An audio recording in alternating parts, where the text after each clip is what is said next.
Hello, everybody. How are we doing? I Hello, think people are starting to maybe come in now.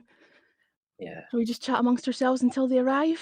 if they do arrive. How are you? I'm good, man. How are you? Yeah, I'm all right. Big day today.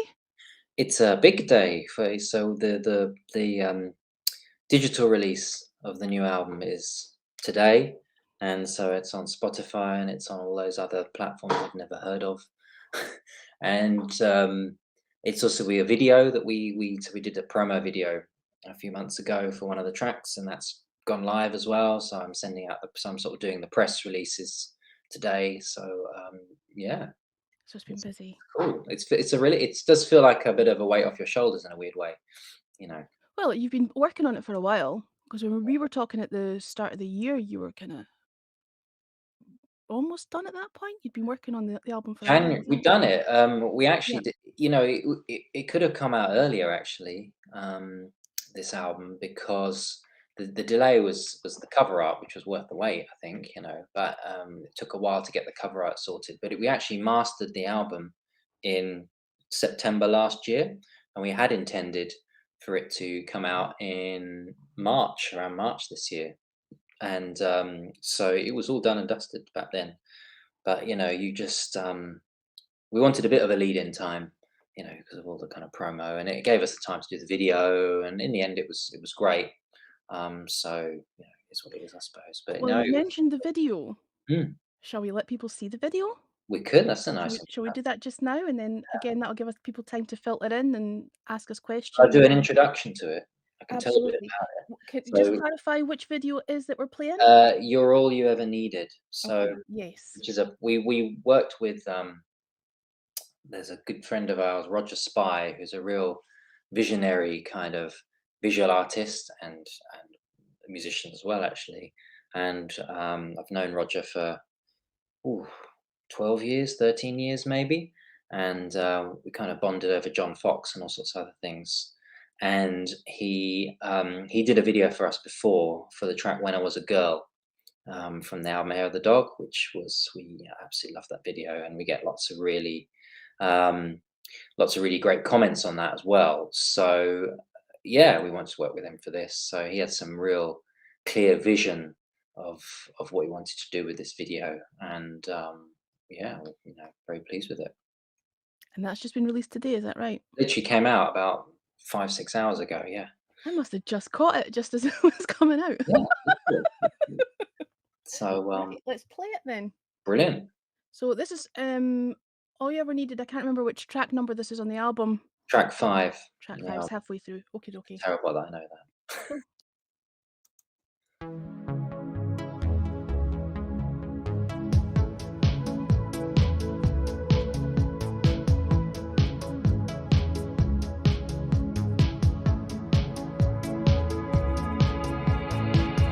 Don't I know you never doubted yourself?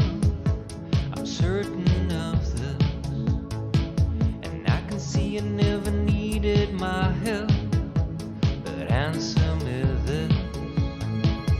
What's the limit of your newfound faith now? And have you weighed the costs? Who supplied them first? Do you have their trust? She turns and says, believe in something else, believing in yourself, believe you me, you're all you ever need. Believe in something else, believe it for yourself, believe you me, you're all you ever needed.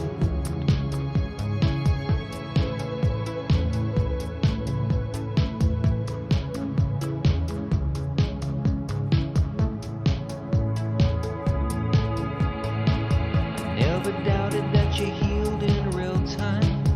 It was real when you spoke. And those that feel you're purely treading on lies, well, they ain't even woke. What's the limit of these inner powers now? What's it drawing on?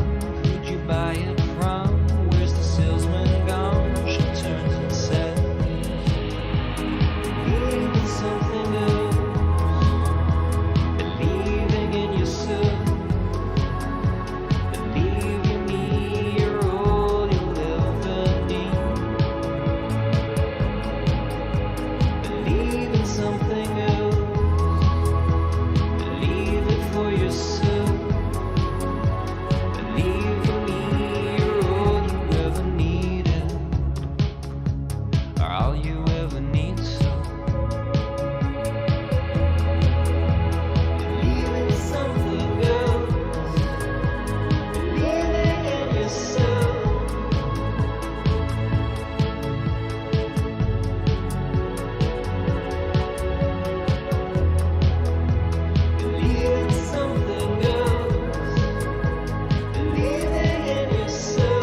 And it's so distinctly your sound.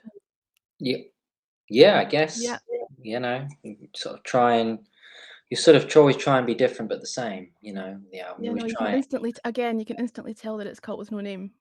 That's I cool. love that. That's a good thing.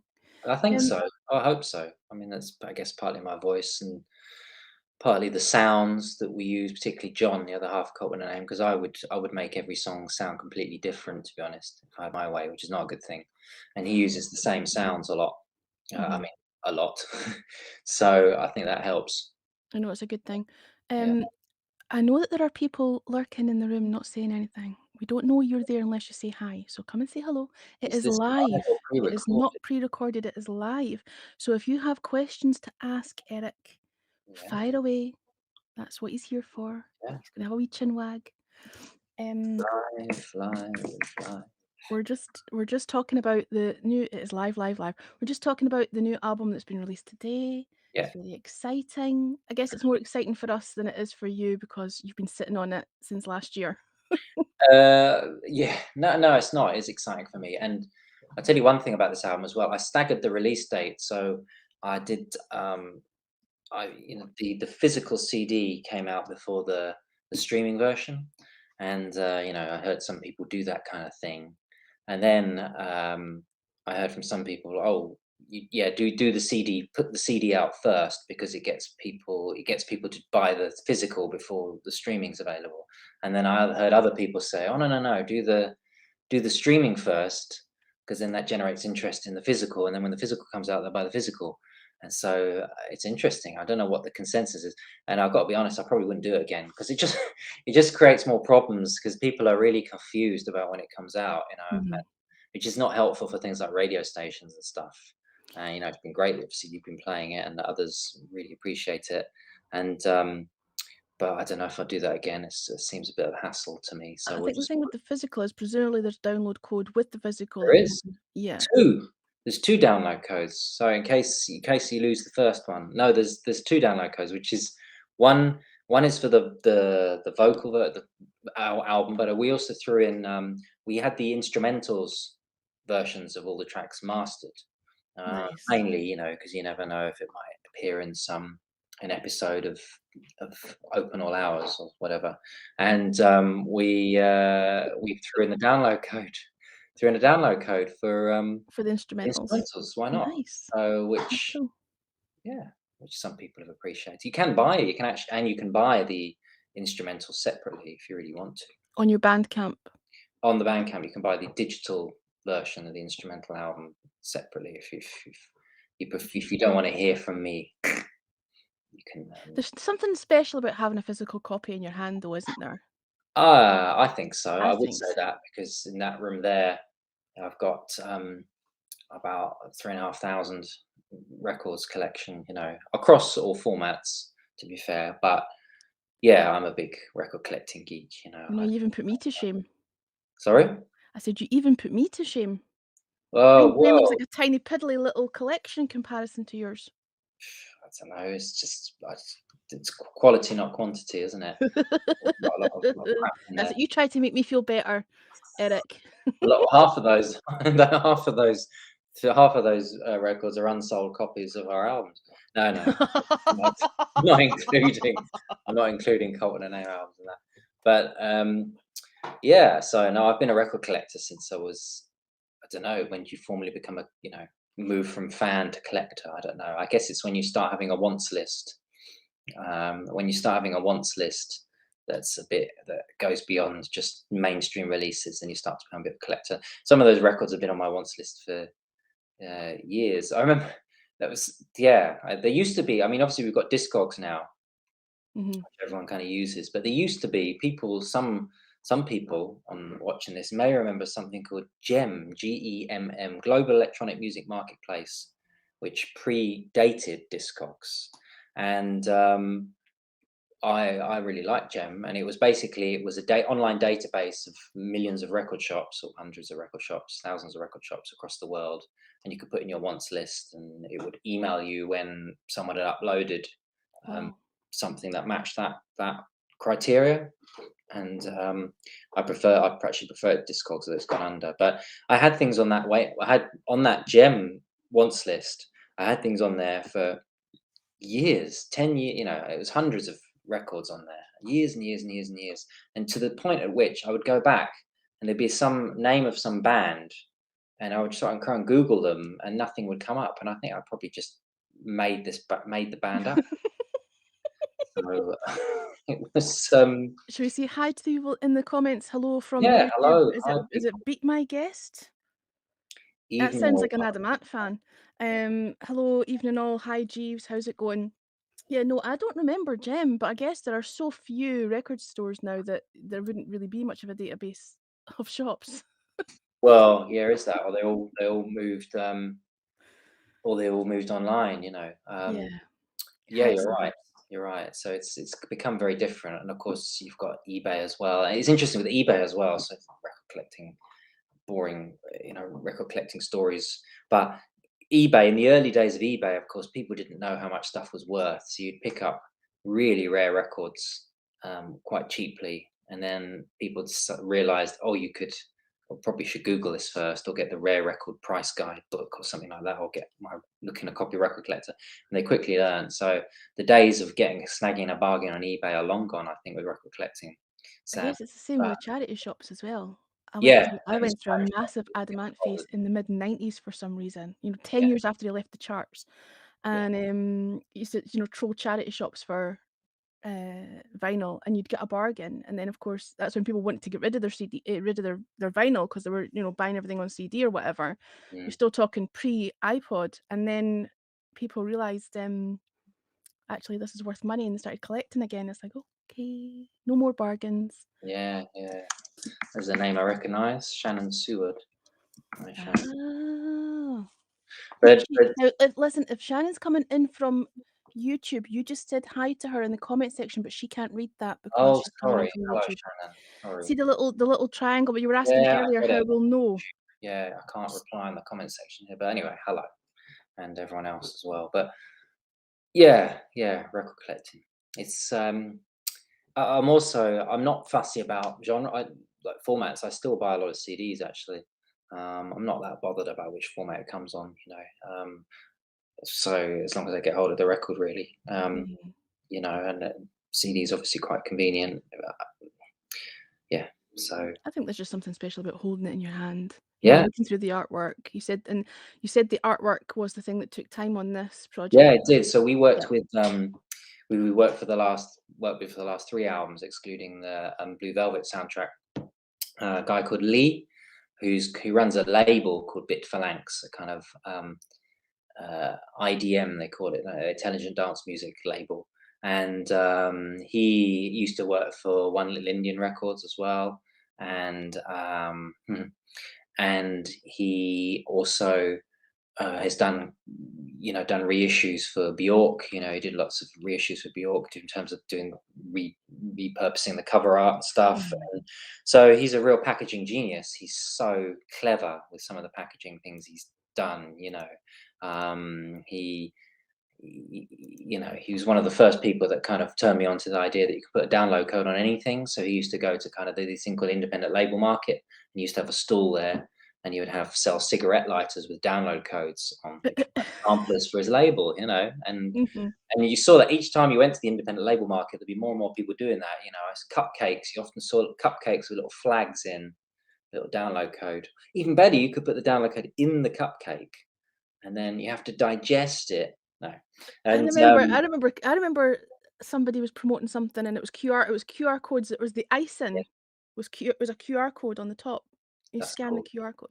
Is it? I mean, I tell you one thing that COVID's done is it's resurrected the QR code, doesn't it? Because QR codes were kind of like they're all the thing, and then they're kind of just sort of fell away, and people were just sort of not really feeling QR codes at all. And all of a sudden, They're a COVID, thing. it's the QR code is back with a vengeance. It's everywhere. So anyway, Lee, he's really. I mean, to give you an example of some of the things that he's done in terms of cover art, and I've got it in the other room. I can pop and get it later if you like. He did Yes, a. of He course. works a lot with a Japanese. Sorry. I'm saying, of course we want to see it. Yeah. All right. yeah, give me a second. It won't take me long to find, actually. Give Hi, me Pablo. 1 second, and I'll find it for Well, you. why Shall don't we I? have a musical interlude and we'll play another track from the Oh, album? okay. Shall we do All right, that? we can do that. This is one of my favourites. I've played it a couple of times on mixtape, and I noticed that you did a video for it with some of the scenes from Metropolis. Oh, right, The Automatic Day. Yeah. I don't know There's if you want to tell us a about the track before I play it, or shall I say anything about the track?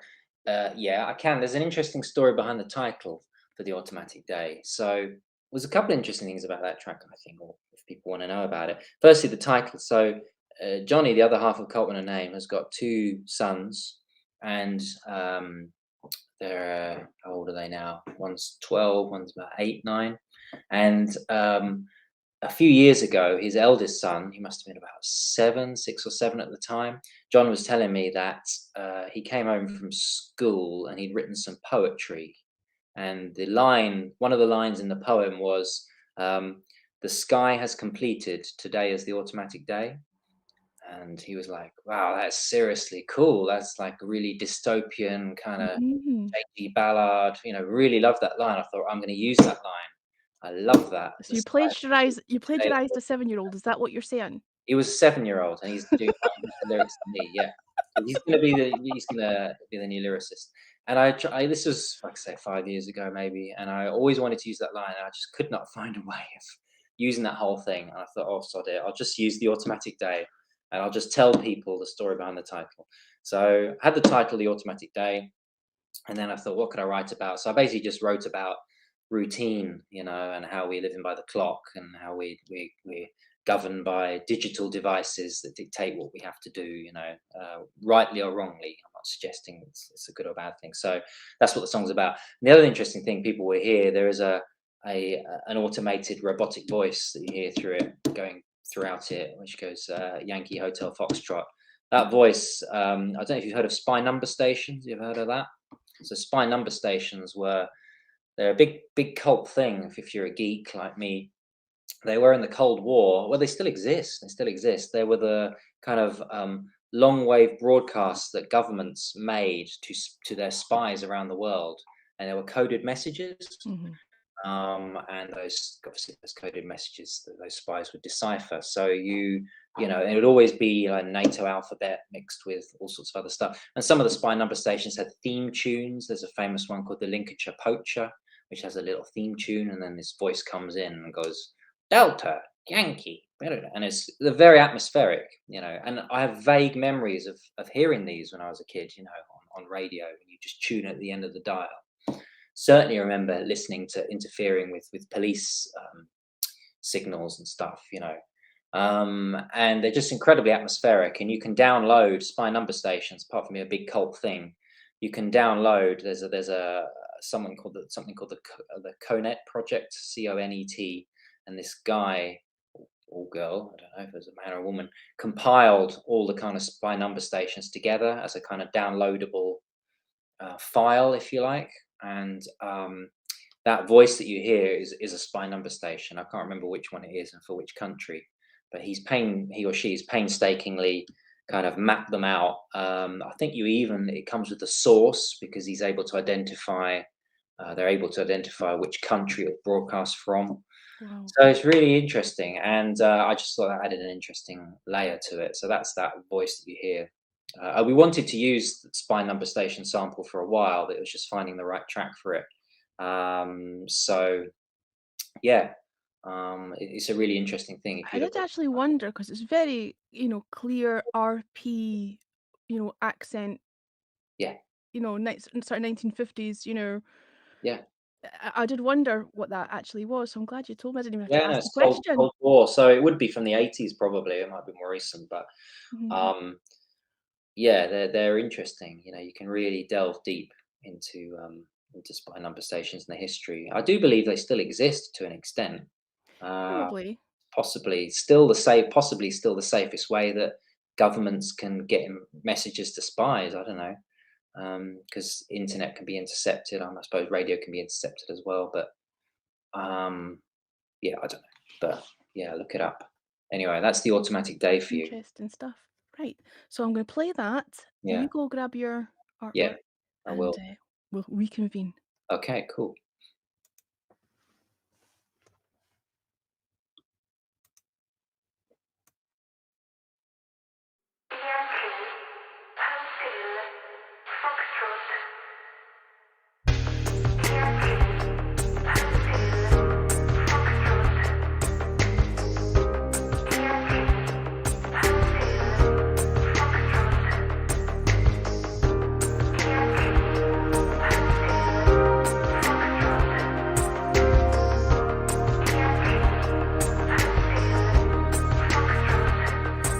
I know what's wrong. It's partly why the voices tell me to carry on. A lifetime of devices we rely on, or so they say.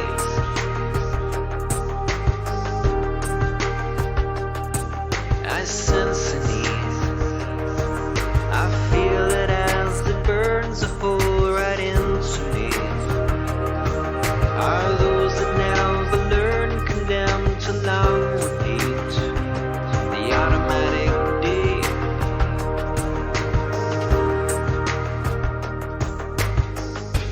And when we wake every day too late, they'll soon understand. And when we miss the chances to progress, then come and take my hand. It's that time again.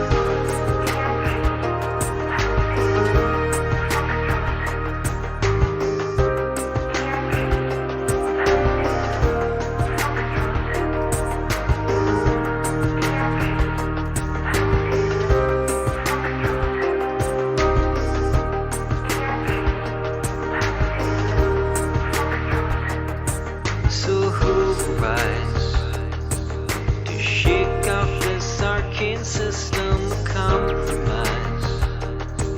Curse is something quite circadian that beats the night to the automatic day.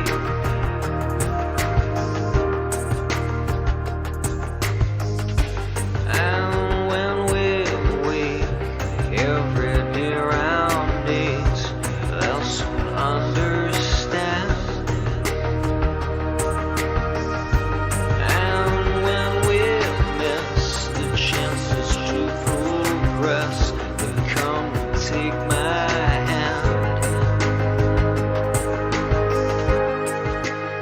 It's that time again.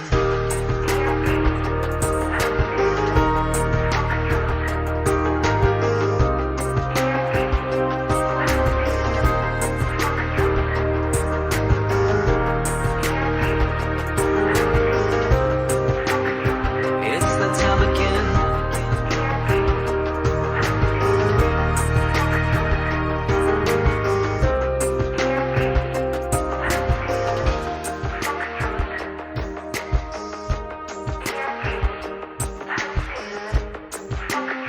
It's that time again.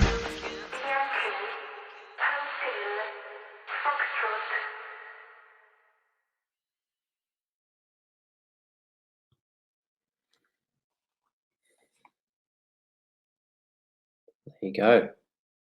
I agree. It is very cool. And Thank you. Beat My Guest on YouTube, you're right. It is a fantastic song. I'm so sorry to the people on YouTube who are commenting. We do see your comments, but we can't reply via text. We see you. Hi. Thanks for popping in. Yeah. And Put any questions in there, and we'll spot them. And we can yeah, ask. we'll spot them. We just can't reply to you by There's typing back.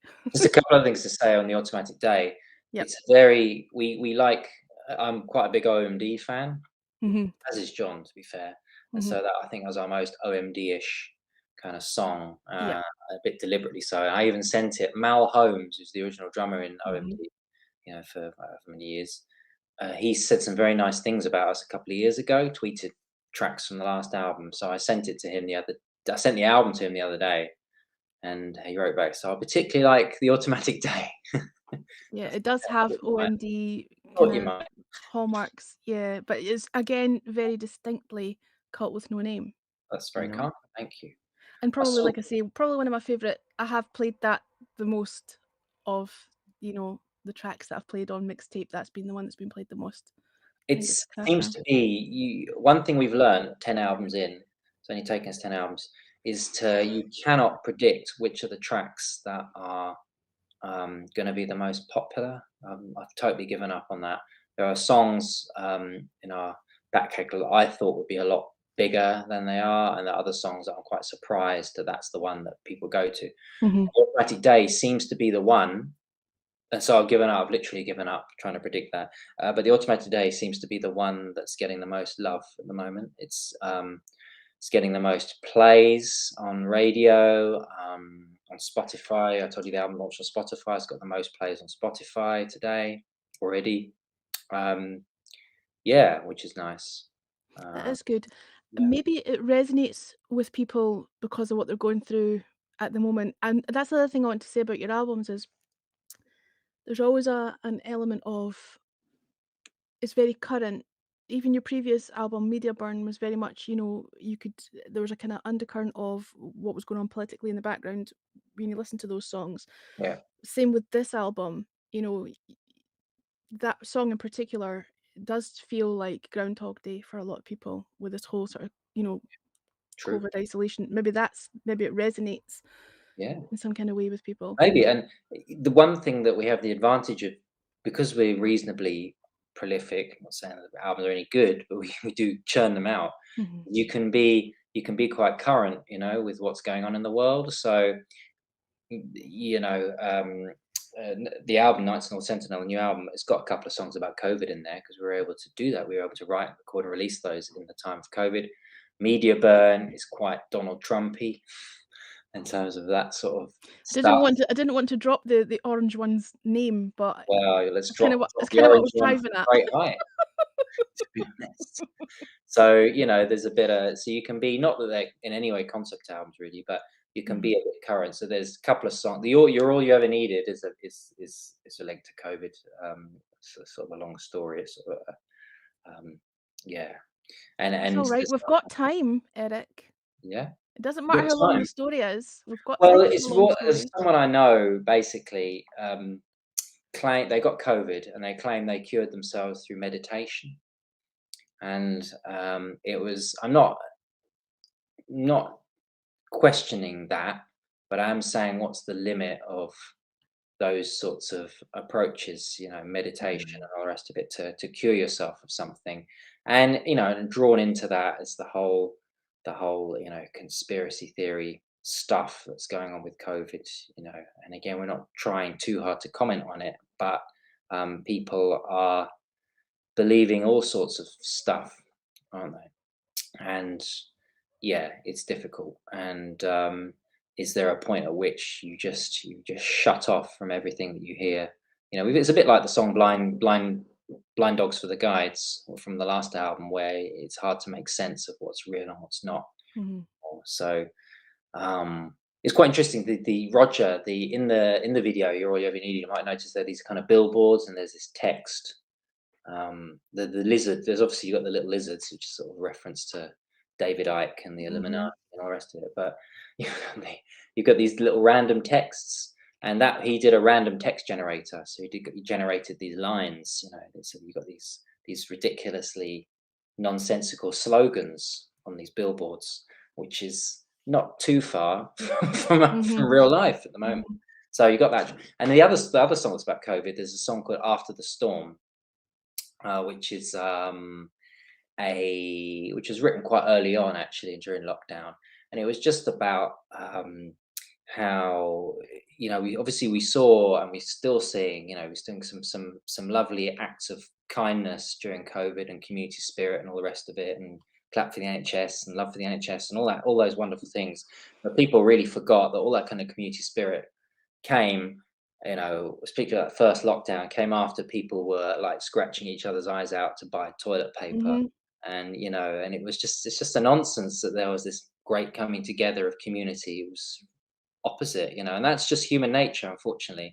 When the shit hits the fan, everyone's just Mhm. in it for themselves. And Absolutely. After the Storm is about that. It's just an analogy, of using, so when the storm hits, everyone, afterwards they're all out there looking through the wreckage, and Mhm. it's all hands on deck, pull the child from the rubble, all that kind of stuff. But actually, when it's going on, forget it. everyone's out for themselves. So it's just that, really, Mhm. which is human nature to an extent, sadly. I guess it's been tested in some ways through COVID. So yeah. So that's it. Yeah, you can be a bit current.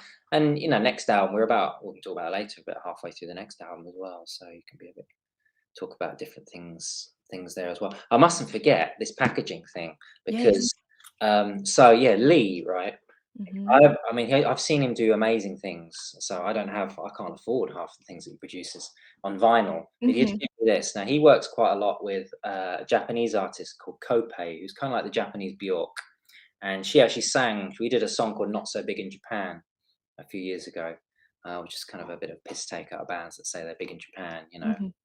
Ironically, we're getting a bit of a following in Japan. But earlier, someone tweeted about us in Japan. But anyway, so I wanted to have some Japanese people sing. So Kopei, because through Lee I met Kopei. So Kopei sings on that album, along with two random Japanese ladies who I kind of met on the tube.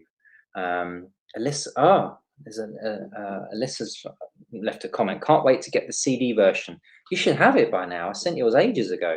But anyway, so that comment from Alyssa saying can't wait to get the CD version. You really should have had that by now. That's a I bit guess it worrying. depends on I guess it depends on where she is and how She's and in you know, America, she's how in California, but yeah.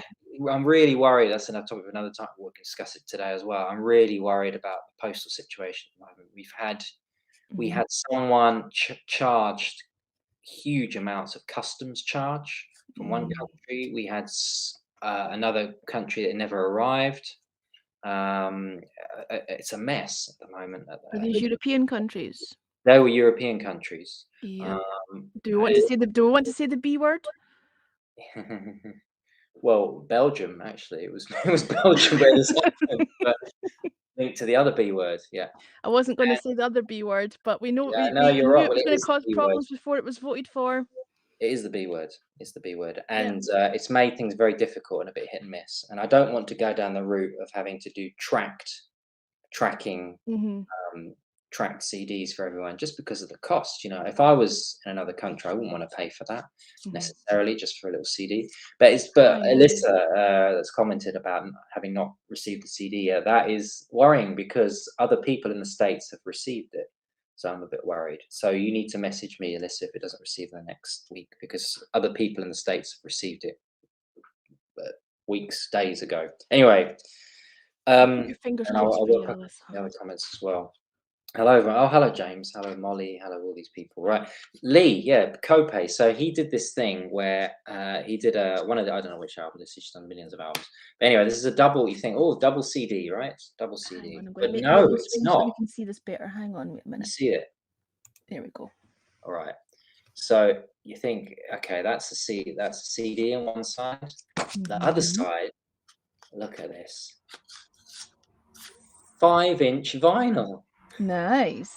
You can fit 2.5 minutes. No, you can 3 minutes 16 on one side and 2 minutes on the other.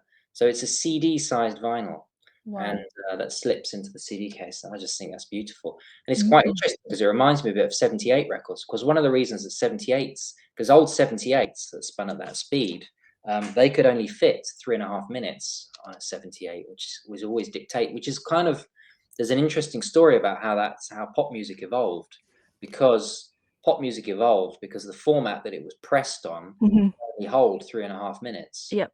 So that's quite That interesting. But became the anyway, length of a song. Yep. I thought that was 3.5 minute song because that's all it would fit. So I thought that was really cool. But anyway, Mhm. so Lee, he's a packaging genius. So he did some very exciting things with North Nights in North Sentinel. All I said is we wanted it a bit brutalist, the cover art, and he Mm. kind of went away and he kind of created this brutalist landscape, which is sort of half based on Escher, the artist. Mhm. And it was yeah, it was great. And yeah, I must comment. I must respond to Nigel's comment before we get carried away. So Nigel Smith saying, "Care to say something about guests on the new album?" Yeah, I suppose we could. So, um, Kelly LE, this album, I should firstly say, we've gone a bit more minimalist on this album, and that was deliberate because Media Burn, the album before it, drove me a little bit loopy, just in the sense of I mix everything, and I'm a little bit obsessive about mixing, and it does mean that you're listening to tracks probably Mhm. hundreds of times, and some of those arrangements on Media Burn were quite complex. There's a track Needle and Thread, and I think Mhm. it's got 4 drum patterns or 5 drum patterns at the same time, and it was a nightmare to mix. And it was like, oh my god! And I always fiddle around with the drums. So I thought, right, okay, the Nights in North Sentinel are going to be a bit more simple, and that's one of the reasons it was so quick to do. So there aren't as many guests on Nights in North Sentinel as have been in previous albums, but Kelly Ali, who many people will remember as the singer in the Sneaker Pimps, is a very dear old friend of ours, and has sung on our album since the 5th album. And Mhm. so we always just send the tracks to Kelly and say, look, anything you want to do, go for it. And she came back with vocals on about 7 or 8 tracks as usual, which was amazing. I mean, she Nice. sings on about probably a third of our catalogue now, I think, Mhm. Kelly. So that was wonderful, and you heard a bit of that in the "You're All You Ever Needed" video. You could hear Kelly ghosting in the background as Yep. she does so beautifully. So we got Kelly, who's kind of like almost like third member now, and then Blaine, the track After the Storm that I talked about. There's some very manic violin on there, which is played by Blaine L. Reininger, who's from the band Tuxedo Moon, who are Mhm. one of my favorite bands still, and have been since I was 19. And we've worked with Blaine quite a lot. On Tuxedo Moon, we did an album with, which was the soundtrack to this film Blue Velvet Revisited, which maybe we can talk about later. So Blaine and After the Storm felt the right song for Blaine because it has it's in triple time, and it has a kind of swirly kind of feel to it, and violin really suited that. So he had some really dense violin. But Blaine has added some beautiful stuff to our albums, and actually, Media Burn, the album before this one, there's a track called By Air or By Sea, Mhm. which is probably my favorite track on that album, and I think John's as well. And that Blaine plays some incredible violin on that. Mm. So that's Blaine Reininger. But do check out, people aren't familiar with Tuxedo Moon, please do, particularly if you're a fan of your show and electronic music. There's a track they did. A track they did. John Fox was a big fan of Tuxedo Moon. Is a big fan, and Tuxedo Moon got invited over. They worked with Gareth Jones, who was John Fox's producer, and they did an album called Desire, which John Fox can pop in and out of the sessions. And there's a track called Incubus from Desire, which kind of just sounds like a long lost John Fox track. Really fantastic one. So Mhm. I definitely suggest checking out the wonderful Tuxedo Moon. So yeah, so thanks for the comments in here about it's a belting album. Thank you, You want to Mike. say hi to Mike on Facebook and to Walt, who's just stepped in as well from Haps. Yeah. Hello. Great to see you. Yeah. And love Tuxedo Moon. That's great. Yeah. Great band. Yeah. So there you go. Sorry. That was a long digression. That's all right, not at all. You were telling us about your guests on your album, so. Yeah. And that was yeah. So those 2 guests, and so Kelly's all over it as usual, and we've got Blaine on that, and the rest is us really, which was nice. And Mhm. we're always happy to have guests. There's not you can't do everything yourself. It's good to have an acoustic element on there. With me and Kelly, I think our voices go together pretty well. Yep. Which is great. We'd love to perform. We have to do a concert together actually with Kelly. She's trying to get Kelly to play live is like trying to get I don't know, blood out of a stone. So that's the right analogy, because she doesn't really like playing live very much. She's just not. Lee, Lee, who did the cover art, is very good friends with Kelly as well. Does all her covers, and he tries endlessly to do that. The Mhm. other thing I should add with Kelly is we've done stuff on her album. So a few years back, we co-wrote 2. So she did an album called Band of Angels, which is a very the closest probably to the Sneaker Pimps that she's done as a solo album, very electronic album. We co-wrote 2 songs on that, including a track called Eternity, which I think is the closing track, which I think is just, it's a belter. That I really recommend checking it out. Kelly Elite Eternity. It's a really epic electronic soaring track. And then more recently, she's been, well, I say more recently, she's been doing this for about 5 years. She's been working on a film and an album called Ghost Driver. And this is a film, sort of, sort of film noir type, and I'm in it as an actor. I play I say an actor in inverted commas. I play a trumpet player who she promptly murders, not to give much of the plot, and called Jackknife. Jackknife, yeah, Jackknife. And so we did lots of filming in Brighton and Birmingham and stuff. And she did there's a soundtrack to the film. So the film is nearly finished. It's basically there. And the soundtrack has already come out, Ghost Driver, the album. And again, on the album, we co-wrote a couple of tracks. Well, we play on several tracks, but we co-wrote a couple of tracks on the Ghost Driver album. Nice. I think it's the best thing she's ever done. Ghost Driver, I think it's phenomenal. Actually, I really recommend checking it out.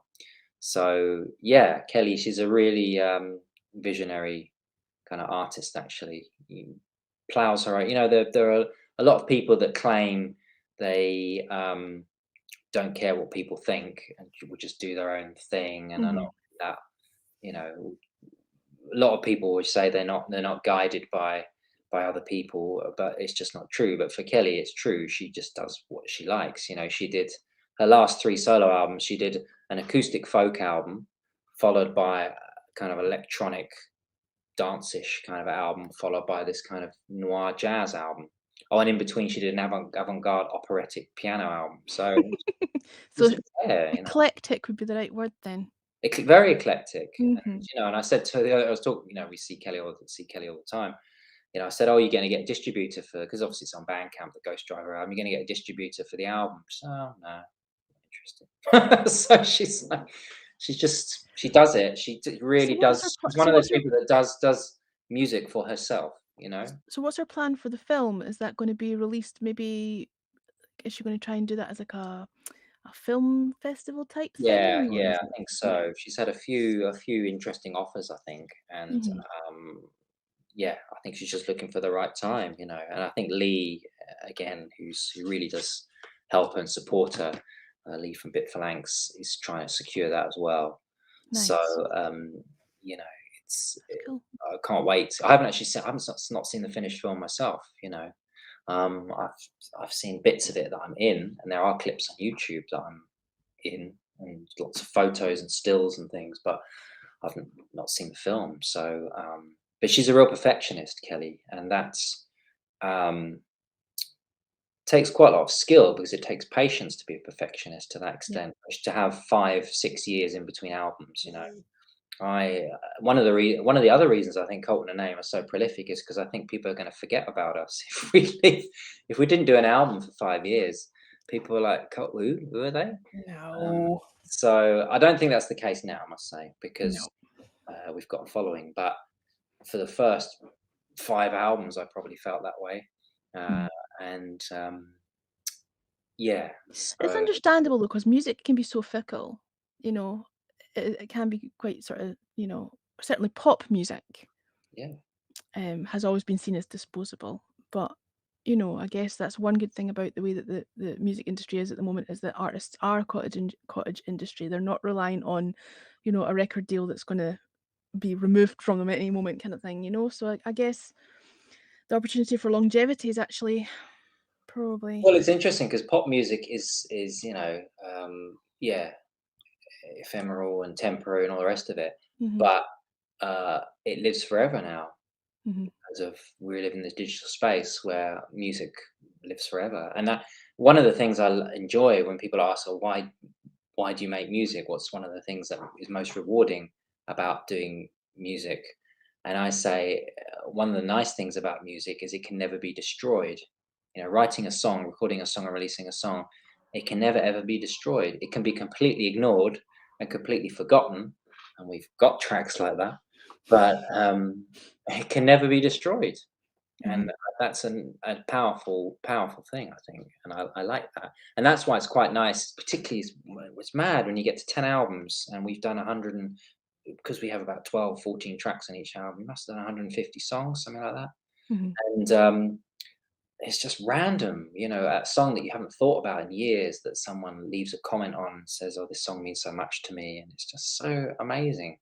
And that's that longevity. And people that one of the nice things also about, and I know this from being a record collector, when people discovering you 10 albums or 8 albums, 9 albums in, is really cool because Mhm. they buy a whole back catalogue. That's We right. get Mhm. a lot, but we do get that quite a lot. We get people buying every album, all at once. I found, I heard this track from the latest. I thought it was amazing. Checked you out, brilliant, and that's just so wonderful that people, you know, are discovering us en masse. It's great. Mhm. So yeah, That's good. I'm just checking to see if you've got any questions in there's a nice the comment from comments. Walt here. Helen has a great Alison Moyer voice. Is that true? So I've been told. That's cool. Let's just swiftly move along past that. Okay, fair enough. Um, I've lost where we are. I think Yeah, quite a lot of people are kind of chatting amongst themselves. yeah. Um, Hi, Swift. Good evening. How's it going? Well, yeah, No, you don't have any questions, which is unusual. Normally people come in and ask, a ton of questions, but yeah. you know, I don't know. everybody's very tame and quiet this evening. It's I Friday know, night. I know. Why I is it don't not know a what that raucous is. party, people? What's happening? I know, I know. People are just we got. I know. I saw James joined us from just finishing. We got Mike. There's a few names I recognise, but any live dates coming up, James? Sorry, I just saw that comment. Yes, thank you. October the 6th. In an interview the other day, I said October the 14th, and that's wrong because Oh that's not a no. Saturday. It's a Saturday, and it's October the 16th, I think. And we are going to be playing Electroworks in London. I'm not sure if I'm allowed to say who we're supporting. It's a band that are reforming, not like a massively famous band from the 80s, but a band that had um, I have had a following in the past, but more recent, much more recent than that. And yeah, so that's 16th. So I'll let you know. We'll be able to share that soon. Any dates? Oh, we've got a few other things as well. Enjoyed this. Your music is amazing. That's very kind. Thank you very much.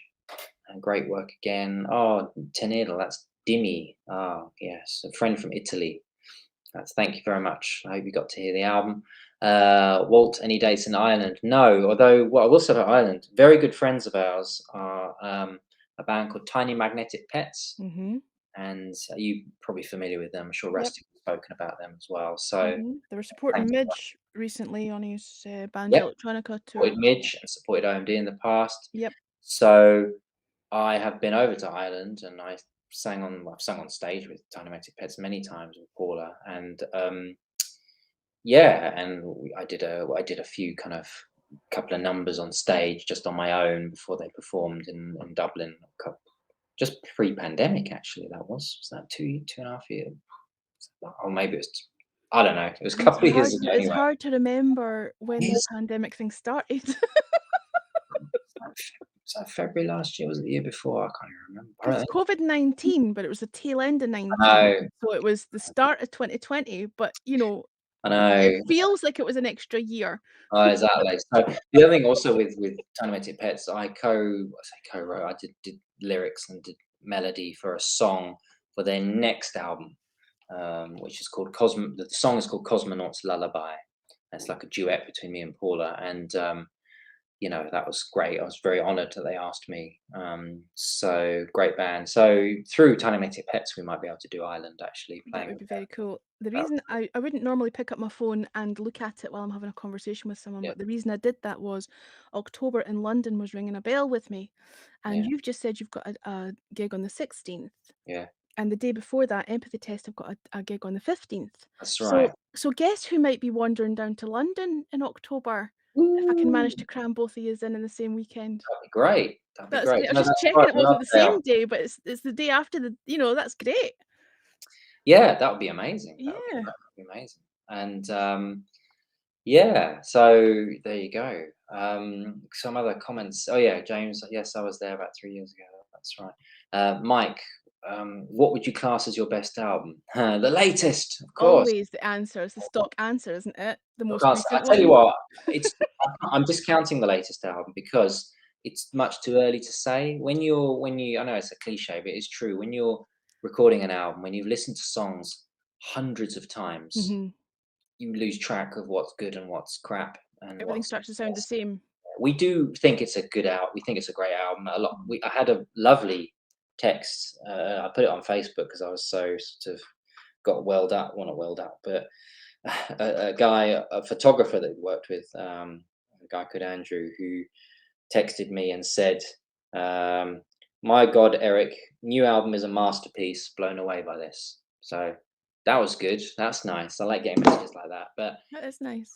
discounting that, the last album, the latest album, there's two albums that I really particularly love. There's an album called Above Us Below, which I think John agrees as well is one of our best. It was the first time we used lots of guests. First time we worked with Kelly. It's just a good. I think it shows every side of us. Mhm. So Above Us Below is really real thrill. We also the cover art for Above Us Below was designed by Jonathan Barnbrook, who did David Bowie's covers. He's a friend of mine, so it was just an amazing cover art as well. The package was lovely. And then an album which I think is a bit overlooked is an album called Air of the Dog 2017, which has got When I Was a Girl, if people know that track, and a few other sort of ones that quite, but I really like Air of the Dog because Mhm. I think it's of all our albums, it hangs together as one album really, really nicely. We had again talking of guests, we worked with. I say worked with. There's a Serena Riley, who's a really fantastic um, black jazz and soul singer, um, who does some harmony parts and does some vocals on Air of the Dog, and I think really adds a lot because we saw it as our. She's American as well. We saw it as our kind of Americana album because there's a track on there that's a bit bluesy. There's a track on there that's a little bit gospely. There's a Mhm. track on there that's a bit disco-y, and I really like Air of the Dog. So I'm pleased. I'm pleased with that. So that's those two. Check those out. But obviously, ask me in a year, and I'll say Nights in North Sentinel, the new one. I would like to know what Uh, Mike thinks. I would like to know what his favorite album is. well, yeah, I don't know how many you've got, Mike, but um, you know, be And if interesting. you haven't got them all, why not? Yeah, yeah. Well, quite expensive. Both fantastic albums. That's very kind. Thank you very much, Shannon. Thanks for Yeah, the award, Walt. yeah, that's called Stream of the Week. That's good. Great. Um, and then I just saw the comment from here, August West. Growing up, what musical group or individual musician inspired you? Well, I don't know if you missed the beginning, we talked about record collecting, sort of bore people to tears, but I'm a massive record collector. So where do I begin is the answer with music. You're And not boring anybody to tears. The people that are in here want to hear what that's you've got to true. That's say. true. So I shouldn't So be so self-deprecating. But where do I begin with music? I mean, the first. I have an older brother, 5 years older. So one of the things is, I think, having an older brother, particularly 5 years older, you become aware of music, fashion, and mhm. music from a very early age. I remember being 6 or 7, and him having, well, he had a two-tone patch, and I remember him having singles like some less more embarrassing than others. Some he had Ghost Town specials. He had I remember him having God Abracadabra, Steve Miller Band, I love that Toya. song. Yeah, I Want to Be Free. I remember having Bad Manners, a couple of Bad Manners singles. But Yeah. anyway, the fact that he had these singles and I was so young was very cool. Mhm. And he also, of course, I would borrow tapes off him all the time. And sadly, he descended into hair metal. Let's not go there. But before he descended into getting into hair metal, he had a cassette, and on one C90 on one side he had Prince, um, Purple Rain. On the other side he had the first Art of Noise album, Who's Afraid of the Art of Noise, and I'd heard Close to the Edit, the first Art of Noise hit, on a compilation that we had. We had this kind of hits compilation, Mhm. and I thought, this is mad. What the hell is this? I was like 9 years old. I thought it was so cool. Mhm. And Who's Afraid of the Art of Noise, I thought was just mad, mental album. It's kind of enthralled me and scared me in equal measures.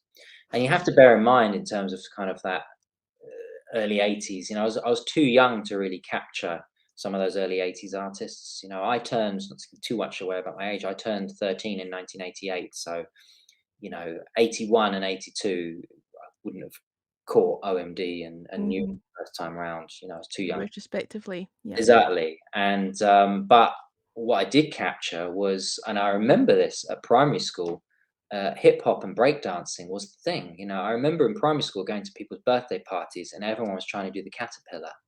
You know, and I remember I used to do. It's funny. I was thinking about this the other day. I did karate lessons when I was about 10 or 11, and I remember we went to a couple of karate championships, our group, and I remember people breakdancing at these karate championships, just like people in the corner breakdancing, and it left such an impression on me.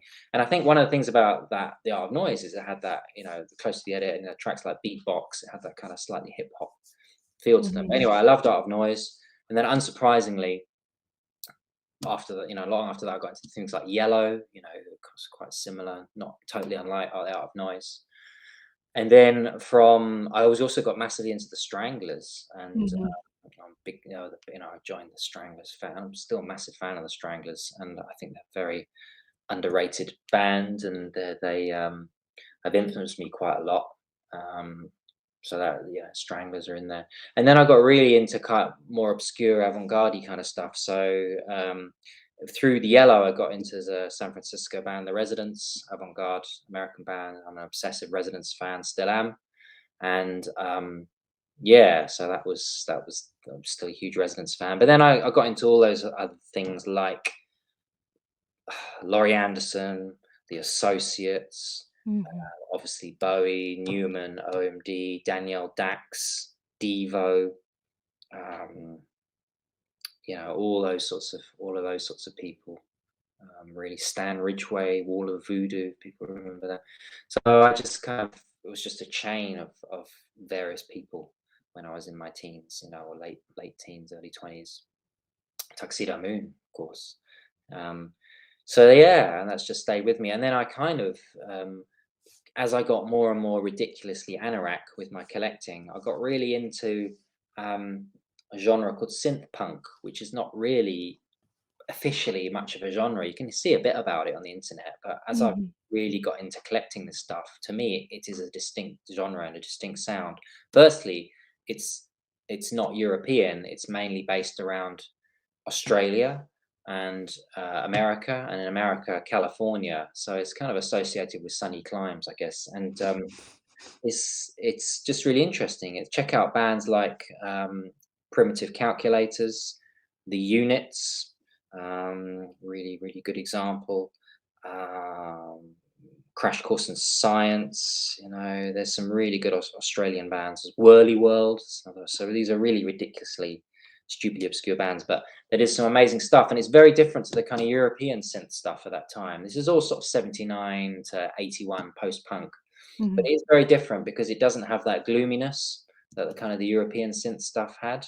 It had aggression because it was kind Mhm. of punk music. Oh, the Screamers are the most famous kind of synth punk band, um, and they're kind of legendary because they never released a record. Suicide, that's another band. New York's Suicide, got massive into them. So yeah, synth punk is a kind of a genre, so that's kind of what I get into. But I love jazz as well, because I grew up on jazz. My dad's a big jazz fan, big Rolling Stones and jazz fan, so I grew up on that. I love a bit of kind of krautrock, Neu and La Düsseldorf, that sort of stuff. Um, you know, Certain labels I really love. So I mean, there's a record label called Cram Discs, a Belgian record label. We were very fortunate enough to release the Blue Velvet Revisited soundtrack on, and Cram Discs released some amazing albums, from some amazing bands and still do. Um, and Ralph Records, which was home to the Residents. So a lot of stuff, a lot of stuff. Yeah, Bowie and Newman. Yeah, I've seen on the comments there.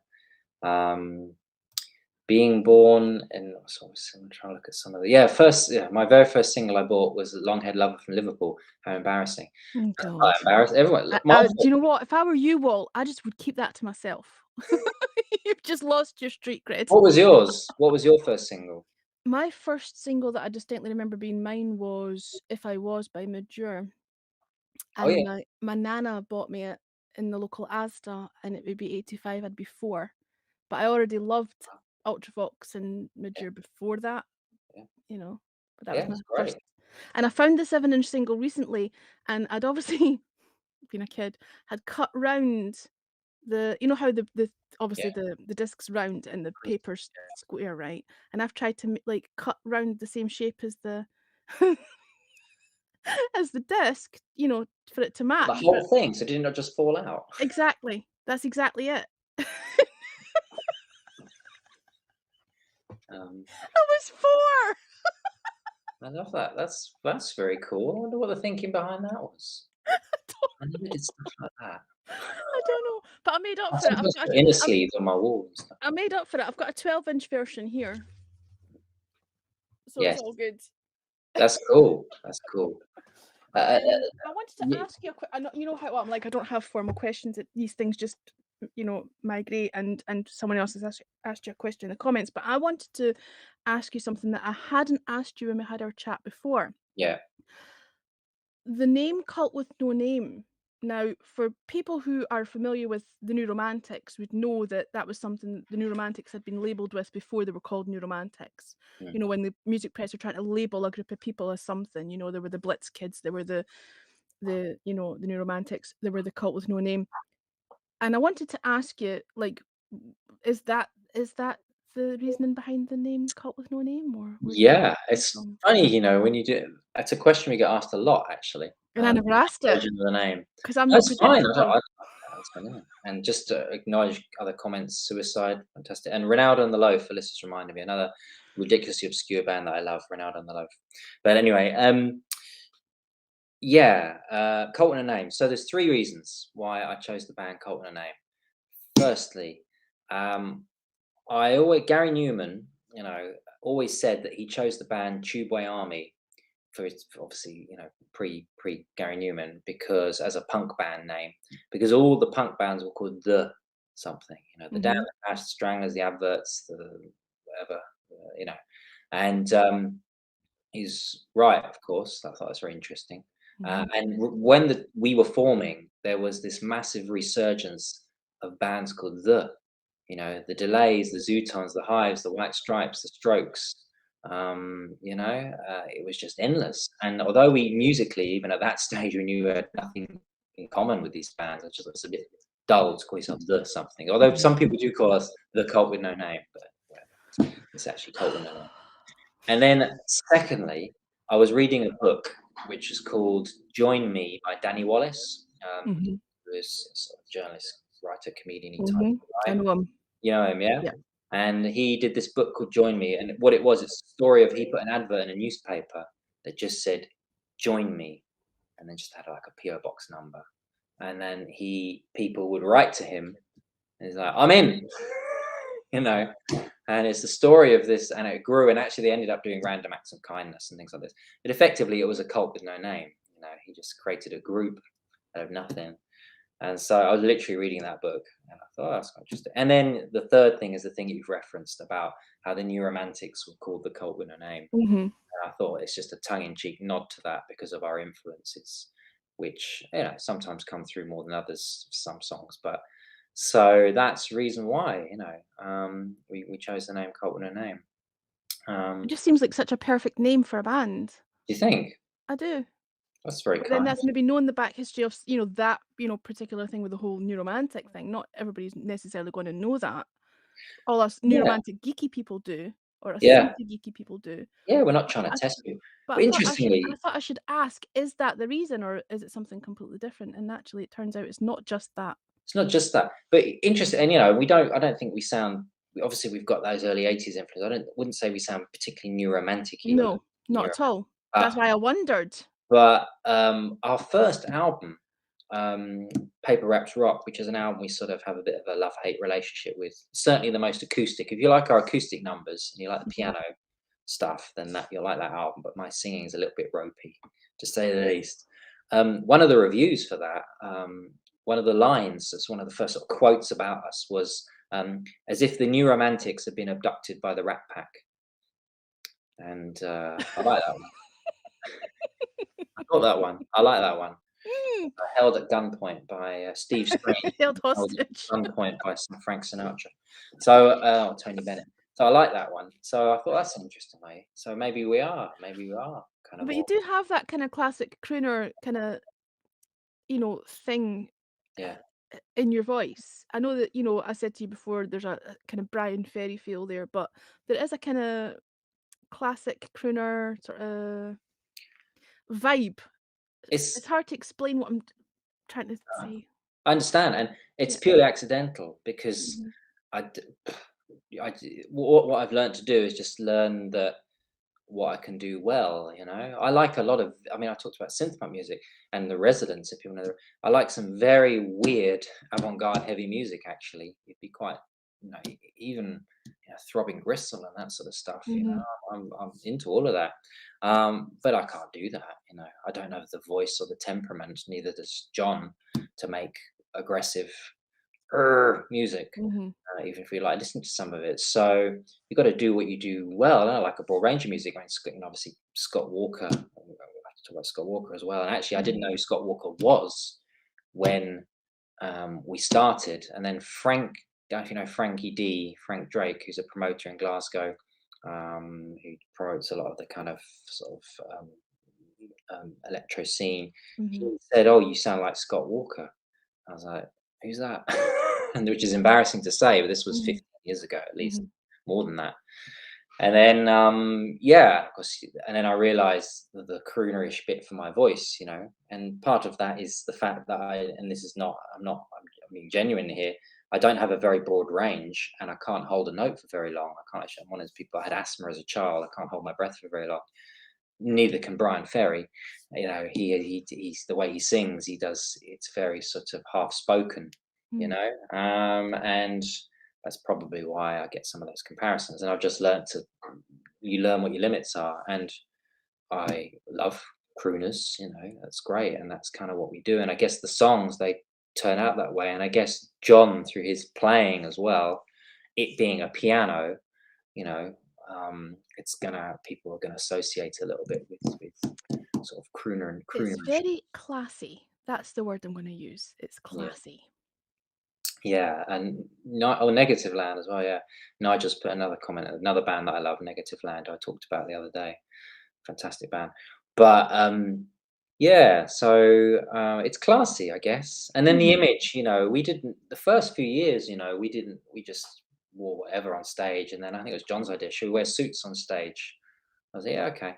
And so then we started wearing suits on stage, which people, and partly the reason for that is again just to do the opposite of what everyone else is doing. When we started, the first we kind of cut our teeth, if you like, in venues like Madame Jojo's in Soho, which we played many times, and it was the time of Electro Clash, and all these other bands. They were great, many of them, but all these other bands that we'd be playing with were very electro clashy.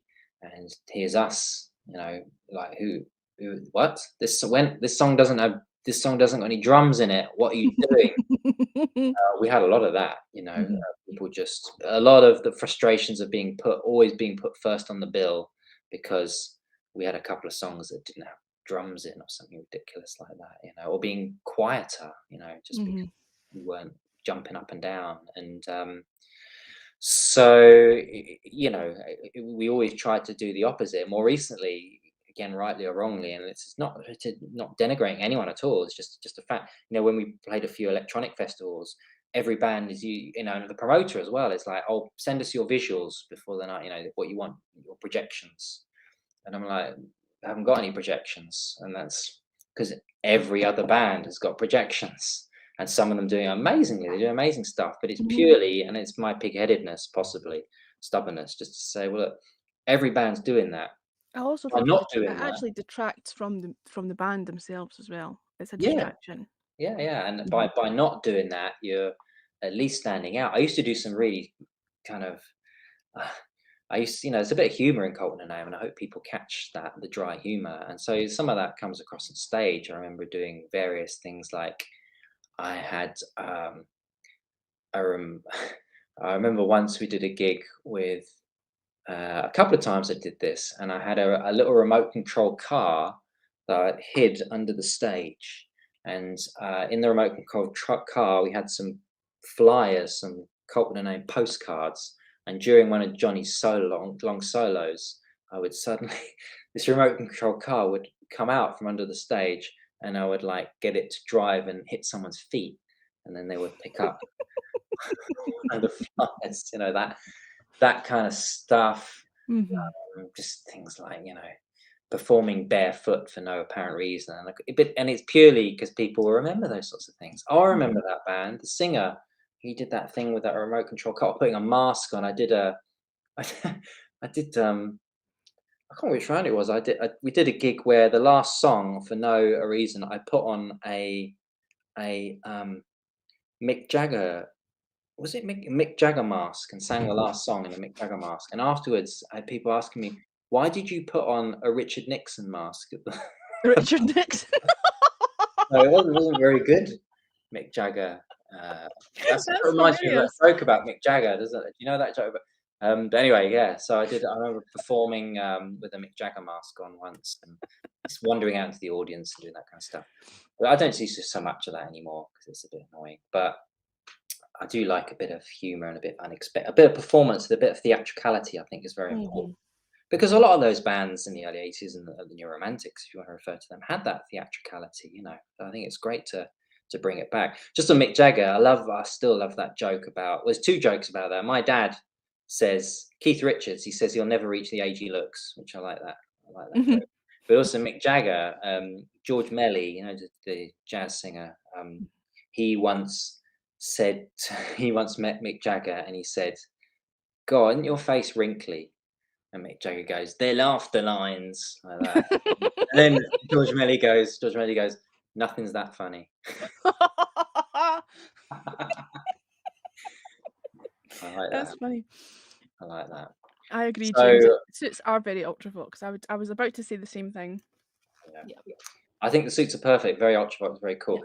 I've often wondered because I have a love-hate relationship with the suits, just because I don't like being, and again, my pig-headedness. We don't have a logo as a band. Lots of bands have Mhm. logos, and again, because every band's got a logo and we won't have a logo. Let's not have a logo. Um, the suits thing, I don't like. You need to have an identity though, and I get that. And I just, I worry that it's too type, sometimes a bit too typecasting us too much because everyone knows, oh, there goes Colton and Name. They're going to be in their suits. So it's a bit of unpredictability would be nice occasionally. Maybe one day I have thought about, yeah, maybe I'll wear it. Maybe I'll dig out the. I don't think I've got the Mick Jagger mask anymore. I don't know what's I thought happened you were to going it. to say you were going to dig out your gold lamy hot pants or something. Something totally random. I don't think I fit into those anymore. But you never know. You never know. But also, I like to unnerve people. I'm. Although we are a very gentle band, you're not gentle, but obviously we have that croonish nature and that romanticism. I Mhm. greatly admire antagonistic performers. Jazz Coleman, Killing Joke, fantastic. Hugh Cornwell, the way early days, the way he would antagonize audiences. Um, there's a great sort of track called, it was a B-side, and a B-side from the Stranglers called An Evening with Hugh Cornwell. And it's basically a compilation of him on one of their tours in the 80s, all the kind of jibes that he made in the audience. They're just very, very funny. Mhm. He doesn't mean it, of course, but also people like, going back to the band Suicide, Alan Vega. I don't know if you know Suicide and Alan Vega, but Amazing, Iggy Pop, all those performers. So I do quite like. You will notice with Cult and a Name, um, I stare at the audience a bit when I'm performing, and I do that quite deliberately. And I'm not trying to unnerve people or anything, but you get a lot of performers that kind of stare into the distance, and I think you gotta look people in the eye. I think when you perform, um, and get their gaze and stuff. To be honest, most of the time you can't see because the lights Mhm. just see an Yeah. outline. Yeah. But so that's where that before. But and it took a long time to get there. The early, going back to sorry, a bit of a diatribe here, but the before early performances, I was painfully nervous, of course, early days of Cult and a Name, because Cult and a Name is my first ever band. I should say that as well. John's a veteran. They were my first ever band, so it's not like I had lots of experience of being on stage. And I used to write down what to say in between songs on a piece of paper next to the track listing. I just was so uncomfortable.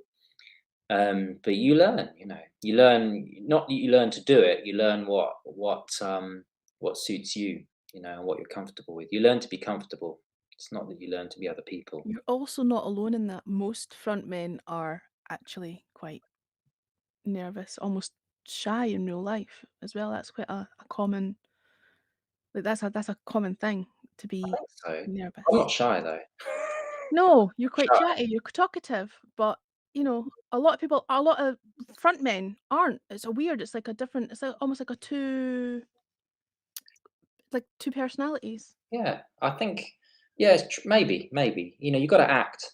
You got to be a bit of an Mhm, actor when you go on stage, and so some of the, when I do, if I do wear a weird disguise or something for some of the songs, and I wander around to the audience, it's just a bit of, it's not. Don't take it too seriously. I mean, it's interesting the whole shyness, and I'm not one of those people that says. I never look back at live footage of us, or I never listen to our own music or any of that. Like, you get a lot of actors that say that, don't you? I never watch my own mhm, films. mhm. I hate it when people say it's just because, like, if you take the actor's example, it's the vainest, Yep, most egotistical job you could narcissistic, possibly have. yep, Please tell, oh, I mhm. can't watch myself on screen. Oh, come get over yourself. Because also, how do you know you're? It's very arrogant. How do you know you're any good? How do you better yourself as a performer or a writer or an actor if you don't watch yourself back? Of Mm, course I watch back videos of myself. Of course I listen to our records, mainly because I think, oh, I should have done that better, or I should mhm, have done that better. It's a good thing to watch yourself back and to listen to your own records. And yeah, and sometimes I'm like very proud and listen back, and sometimes I think I could have done that better. Or watch back. But it's an important process, mhm. self-reflection. Any other job that we do, if you're a teacher's always asked to kind of reflect on their practice, and people in other industries Constant always asked improvement. to reflect. Mhm. Why aren't we? So you know, I think so that's just that's honest. I think when people say, "No, I don't watch myself back," it's just trying to be self-effacing in some way, trying and to I play don't believe them, if I'm that. honest. Agreed. Same. I don't believe them. And also, you can't tell me, I don't watch myself back, or I don't listen to my own records, and then post 4 or 5 selfies on Instagram every day. I'm sorry, they're not. They don't. They're not compatible. Those two philosophies. Either I'm s you're vain or you're not, and we're I'm all so in a glad similar someone's just said vein. what I'm usually thinking. Yeah, and of course we're vain. I'm I'm a singer. Wouldn't have it any other way. But there you go, just got that. It comes with age, of course. I'm not. Luckily, Colton Name started when I was 29, Mhm, and even then, those early gigs, we'd be playing with some very, very young bands, and there'd be a mhm. lot of just stuff. You just kind of like wry smiles of these younguns in there, just 5 years younger than us. Oh, these Mhm. younguns who are doing a 20-minute set, but have printed a set list. And they're performing 4 songs, but you just remember that. Um, yeah, and so it comes with age like that, and of course, I'm much less insecure than I was when we started. So it's easy for me to say that now. But yeah, I was definitely insecure in the beginning. I'm probably trying too hard, but yeah. Yeah, Jim said it takes a lot of guts to stand up in front of people and be good. Well, I don't know if I generally don't know if I'm good. I'm not saying I am or not, but just got to do it. Listen, you wouldn't be getting played on my mixtape, and B, you wouldn't be here talking to me if you weren't good, Very kind. Thank you very right? much. So, stop that nonsense. Yeah, no, well, okay. Yeah, but we get really nice. Yeah, we don't, we don't sell millions of records or have millions of streams, Mhm. but we But do all right. that's incredibly frustrating as well. Maybe, but When y the Yeah. comments are what makes it. I've said this before. My favorite thing, obviously, I love writing songs, and talked about how you putting something out that can't be destroyed and all that sort of things are creative. But my favorite thing in terms of feedback, obviously, I love getting lovely comments, and then I talked about that one, like text message and lovely reviews. And I always write to those people and say thank you very much. My favorite thing is not even performing live and being on stage. It's the bit after when you're at the merch stand, um, and someone comes up to you, or you're wandering around or whatever, and someone comes up to you and shakes your hand or whatever, and says, I really loved that. I'd never Mhm. heard you guys before. I thought that was fantastic, or which bizarrely happens sometimes. I saw you guys 10 years ago, or 15 years ago in Madame Jojo's. And really? Wow. Wow. You remembered us. I've even had been, this is a weird thing. I've been recognized at gigs before, attending other people's gigs. That's happened a couple of times. It's a bit strange when people come up to you, oh, I saw you. But anyway, that's my favorite thing. Genuinely, when people come up to you and say, "Oh, I really, really like that," and thank you, because when you're on stage, yeah, you don't really. You say you hear the audience and you hear the applause if there is any, but you don't really. You're too in your own world. You're Mhm. not really Yeah. registering what's going on. To be honest, Mhm. you're too worried about falling over or tripping up on a wire or. Yeah, no, you're focused in on, what you need to do. Yeah, Right, we've missed quite a lot of things here. Hang on a wee second. Let me scroll back. yeah. I'm sure Bono, Mick Jagger, Newman, Gahan watch themselves back in order to perfect their on-stage persona? I'd hope so. I think it's the right thing to do. Don't just assume you're any good. It's good to be careless as well. I mean, obviously, don't get me wrong. To be, to not care, not to give a shit when you're on stage. I think there are very few performers that pull that off. If I'm honest, that genuinely do not give a shit. Mhm. Mhm. Mhm. Yeah, and there aren't that many. Listen, Yeah, some kind comments. Good to look back at your work. Um, Walt says Eric is the perfect person to interview. He's very easy listening. that's very And kind. that's true. I haven't had any. I said to you before we started, I have no questions for you. And we've been able to hold a conversation because There it's you true. go. You are easy to interview. I can waffle. Yeah. But Alyssa's interesting comment. I find there is such a thing as being too self-critical when visiting old work. That's a trap I always fall into. You are right, and I fall into that trap because I do. Um, not slate, but I'm a little bit critical of some of our earlier Cult No Name albums. And I genuinely, I don't want to fall into that trap that kind of Newman's sort of falling into. I mean, I love Gary Newman, but of course he has that thing where he doesn't, he doesn't like talking about nostalgia. Everything's nostalgia. Everything's nostalgia. And it's just even an album that's 10 years old. He's just focusing on the latest album, and it's not your latest album's not going to be your fan, or it's not going to be the favorite album of all your fans. It's Yeah, just that's right. life. Get over it and be proud of the body of work. Mhm.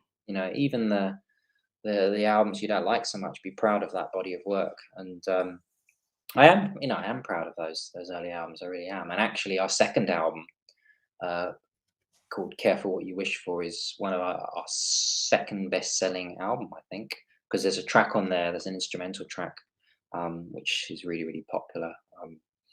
So yeah, I am really, really proud. It's purely a really irritating muso approach of oh, I could have sung that better, or I could have Mhm.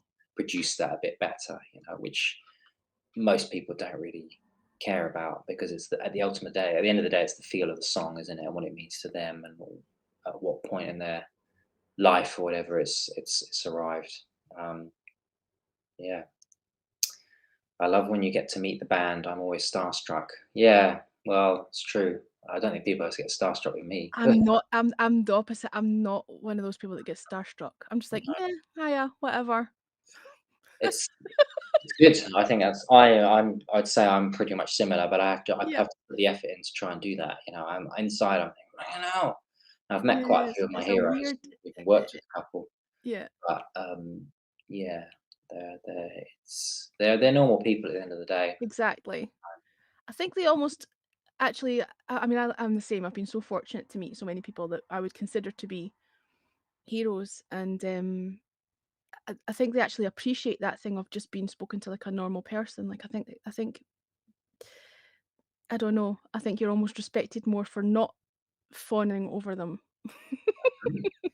Yeah, no, I totally agree. I think it's a much better approach, and just Mhm, being down to earth with them. I think mhm, they like that. So no, I'm the same. I've met a lot of my heroes, and tried hard not to be too starstruck, really. And that's also how you develop friendships with them, because I've become friends with a few of my musical heroes. If you're too fanny and you're too starstruck, then that's you won't necessarily build a relationship. But yep. I totally understand. Depends on the band and if you admire them. But I've been starstruck in the past. I've met some people that I've definitely been starstruck with. Yeah, interesting. I can't think of any. I'm trying to think, but I don't think I've ever been. Who were you? I mean, growing up, who were your big musical influences then? And who were the posters on your wall? Well, I've always loved Midge and Ultravox. Those were my first. I mean, really, really young. Like you're talking toddler age. Yeah, I went through a massive Adamant phase, mid 90s for some. It was all like the stuff that was in the charts at the time was like Take That and yeah, all the rubbish. Right, that was my because I'm slightly younger than you. I was born in 81. So my sort of like formative years, okay, mid 90s, the kind of Britpop thing happened. I loved Garbage. oh I've yeah, never had a chance to meet Shirley Manson, and I might go slightly goo-goo if I did. She was my hero when I was in a band. I was in a band, maybe I was maybe 15 or 16, and I wanted to be Shirley Manson from yeah. Garbage. They're So just doing an maybe, album or something, aren't they? I saw there's something on Facebook. They're just doing a tour, an album. yeah, they've just re-released another album just recently there. They were working with Blondie at one point. They were touring with Blondie. I don't know if that got cancelled because of COVID or whatever, but that's probably the person that I haven't met that I might go a bit.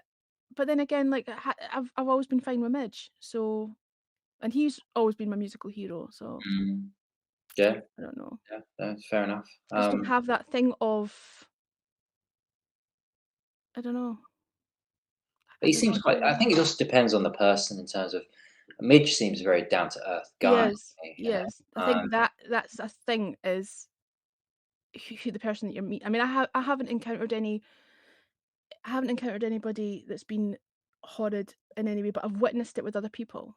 Like Mm, I've seen other people be. I mean, I don't know if I should name names, but whatever. Belinda Carlisle is horrible. I've seen her with other really? people in her interactions, and she's so up herself. I Mm, was really disappointed. She was fine with me, but I was seeing her with other people who were fans, and that's just like, no, that's horrid. So mm. That's interesting. yeah. It's not that he was horrid, but a good story. A friend of mine who used to be a sort of gig promoter who did some gigs with him. He put on some various gigs with people, and one of the gigs he put on was Hugh Cornwell from the Stranglers. He was a big Stranglers fan, Hmm. and he uh, he always says that this promoter friend of mine always says that if he because he did so many gigs with people and he also promoted the comedy clubs. He did lots of that's a story actually. So I'm digressing. He's got some really great stories about comedians because he did a lot of comedians in their early years. Hmm. Lee Mack and Michael McIntyre and all those sorts of people. So this Michael McIntyre story is funny because he was chatting to Michael McIntyre before the gig, and it's a really small club, in the sort of dressing room after the gig, before the gig, and then he kind of sort of walked out. And as he walked out, this my promoter friend of mine, he must have he had a £20 note in his pocket, and it must have fallen out. He must have taken his hand out of his pocket, and it fell out on the floor. He didn't realise, and he went off to get a drink or whatever. And he came back into the dressing room. And Michael McIntyre was holding this £20 note up, and he was going, "You were testing me, weren't you? You were testing me. That's what you were doing. You I was going to steal it."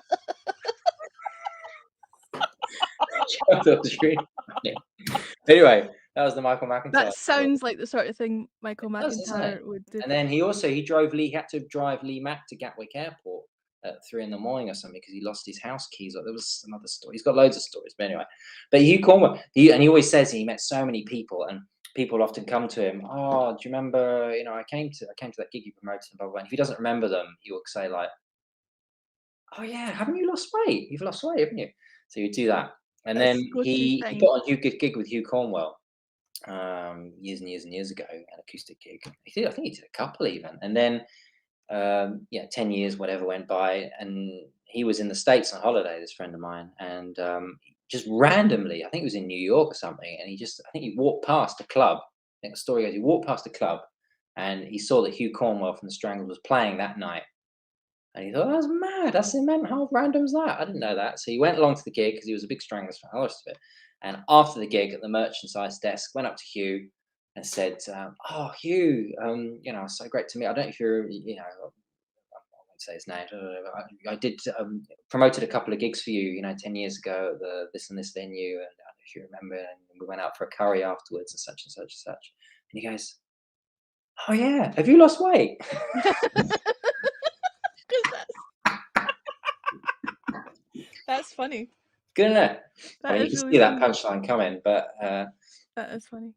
it's a good one. But yeah, meeting your heroes. No, I've never had a bad experience. The only time I would say I possibly get not intimidated is when you're meeting someone who is most definitely your kind of intellectual superior. Mhm. You're quite intimidating with their intellect. So I talk about John Fox a lot, but John Fox, he's he's not intimidating. He's an absolutely lovely bloke, but he's fascinating. You just kind of Mhm. sit and just let him talk. The first Mhm. interview I did with him has always resonated with me. I can remember so much of it because of what he was saying. I was, God, that's so clever. That's so Mhm. interesting. That's so sort of. So there's certainly people where I'm in their presence very much the active listener and just kind of like just let you speak. And then I think yeah, that's the best way to be generally, yeah, I to think pick so. up what's being, conveyed. Yeah. I think, not enough people actually actively listen. I've noticed that a lot with people interviewing other people. They'll have a list of questions, they're not actually listening to the answers that they're being given, and they don't want to expand any further on that thing. Someone could just drop a really interesting detail, Yeah. and then they won't expand on that. They'll just go to their next question on the list, and it's like, were you even listening to what Well, that person was saying? That speaking of which, look at the would you be starstruck to meet Bono? No, I've met him, he was lovely. Oh, he seems all right. Yeah, Yeah, he was really nice. yeah, he seems all right. Yeah. That's cool. In fact, I've met And him more than once. wow, wow. Where'd you meet him? Live 8. Uh, And prior to that, actually, this is gonna sound really weird. When I was younger, we actually used to attend church, yeah, and the band U2 were playing Edinburgh, wow. and attended church on the Sunday, and Really? kind of sneaked in at the back to attend mass, and then kind of That's had a not conversation afterwards. I think they wanted to sneak away, but of course I recognised them. very interesting. So no, Yeah, they well, were exactly. lovely. You would kind of I'm not going recognize. to go into the conversation about Live 8 because that's a sore spot with me. Oh, is it? Okay. I'll tell you not here. I'll tell you, when when You there's not a definitely room full of are. people. That's pretty good. I have a lot of respect for you too, I must say. I have a lot of respect for you I too as a think band. it really irks me that they get such a hard time. It just bands that go on for so long inevitably get some kind of like criticism, don't they? But you have to respect a band that's kept going for that long with no lineup changes that do, still manage to, I don't know the album so well, but still manage to record some absolutely belting tunes. I was reminded the other day, it came up just on YouTube, just a track that I'd totally forgotten about, completely forgotten about. I thought, bloody hell, this is such a good song. And it was the track they did for Batman Returns. What was it? Hold Hold Me, me, Still fill Me, me, Kiss kiss me, Me? kill me. Yeah, Mhm. totally forgotten about that track and the video. And it's quite unlike you too, really, that song, but it's a belter. You know. Okay, this is where my geeky side comes out, Eric. I feel like you've forced my hand. All right. Hang on. I've only got one function. My wrist's knackered. Oh dear. These are all U2 albums. Oh, fantastic. I Yeah. don't even think that's them all. I think there's more. Sure. I do love a bit of U2. But Okay. it's funny, when I was having my conversation with Rusty, he had a few stories to tell about Bono.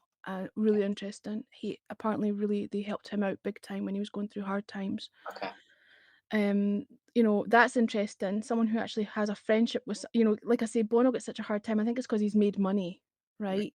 And obviously he talks about poverty and he talks about a lot of political things, and that irks people when someone who has money talks about poverty and political things, but you don't know what he's doing or what he's, how he's helping out behind the scenes. He's not going to be public about those things. Absolutely. And Rusty had only lovely things to say about him, and I can believe it, having met him myself, and he was genuinely lovely to me.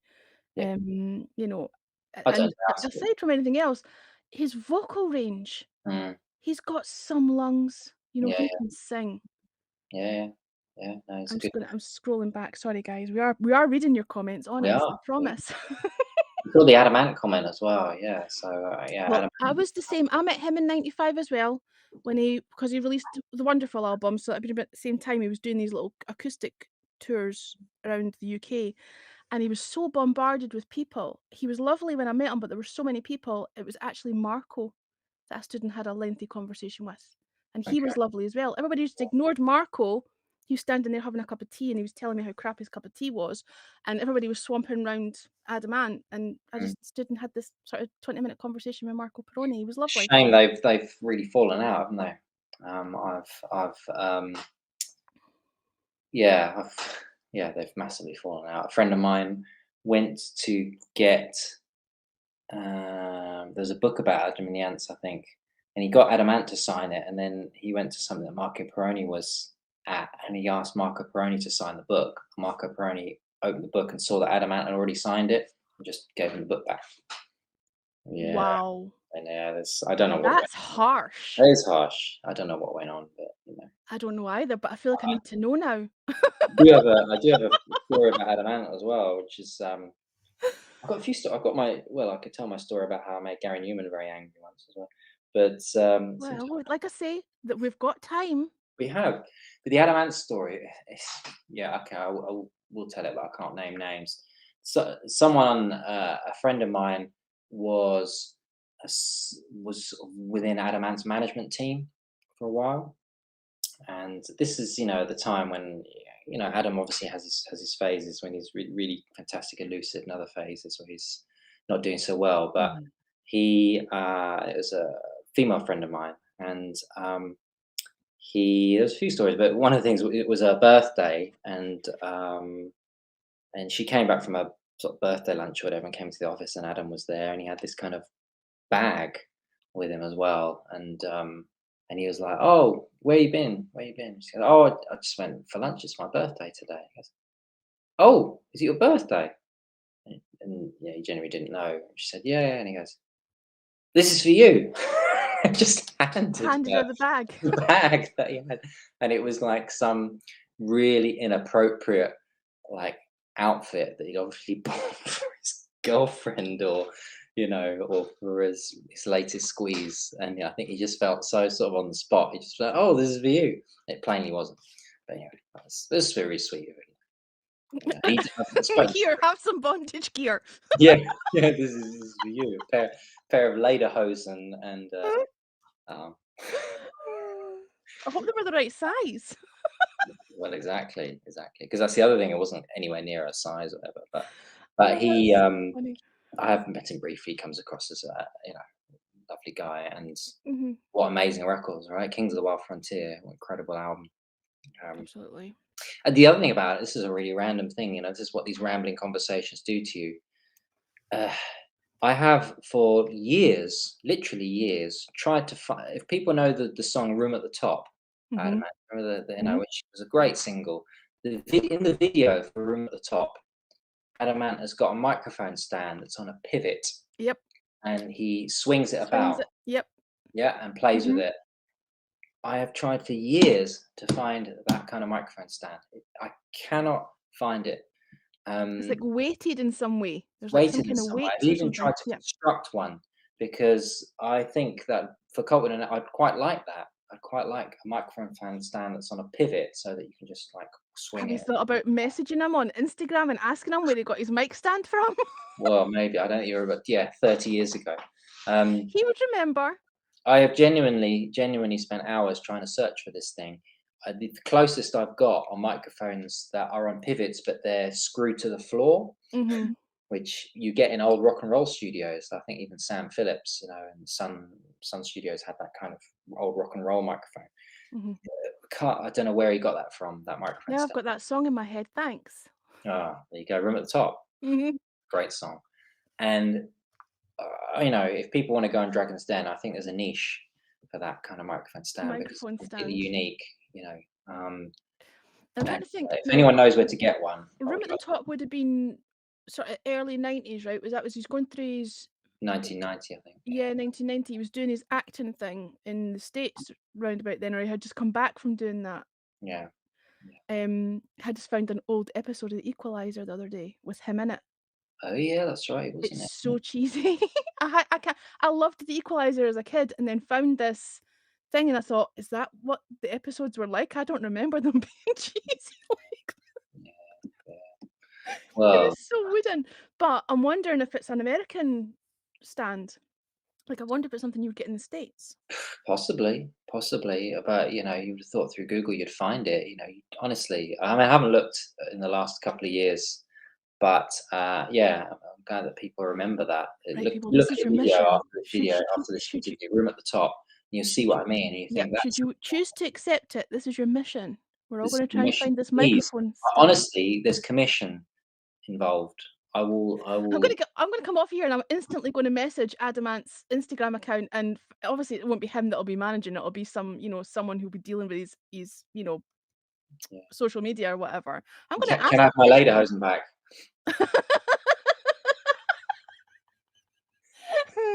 I'm gonna ask the question. That's really cool. There's a random story. Random story. My dad and stepmom were at front row at a Status Quo gig. Rick Parfitt winked at my stepmom, and my dad yelled happily. He likes my mom. That's cool. Yeah, that's cool. Manners and Physique album. Yeah, very good. So yeah, I mean, Adamant's great. Saw him do. I think he was doing Dirt Wears White Socks at Islington Assembly Rooms a few years ago.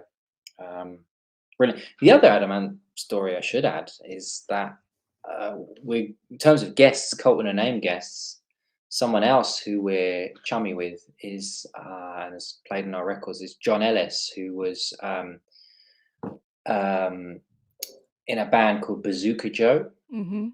with Adamant, which Mhm. predated Pre Adamant Adam and the Ants. and was the Sex Pistols' first ever gig. So Bazooka Joe, Sex Pistols at St Martin's College, who don't Mhm. seem to mention this, was supporting Bazooka Joe. Mhm. And John Ellis then went on to play with Peter Hamill, and then was in the Stranglers when Hugh Cornwell left. And he's a really good mate of the band. He's played on a few of our records, but he's got some great Adamant kind of stories as well. I think he's been doing, and actually, I know he's got one coming up. John Ellis, he does a show called My Life in Negatives, where he sings some songs, and he's got some amazing, because he's a great photographer, John, and he's got some great photos. Peter Gabriel, he toured with Peter Gabriel early on the China tour in the early '80s, called the China tour.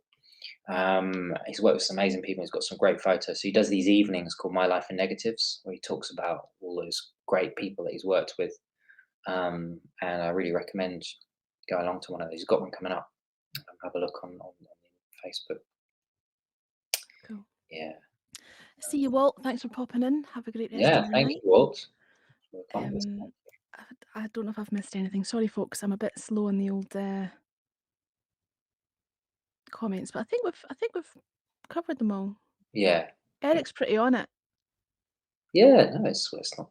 Oh, yeah, keep on top of that. It's fine. But any questions, feel free. But yeah, so I don't know how we got onto Adam. But yeah, you're saying Adam Ant was a big, yeah, and Midge big Yeah. influences for you. Yeah, fair enough.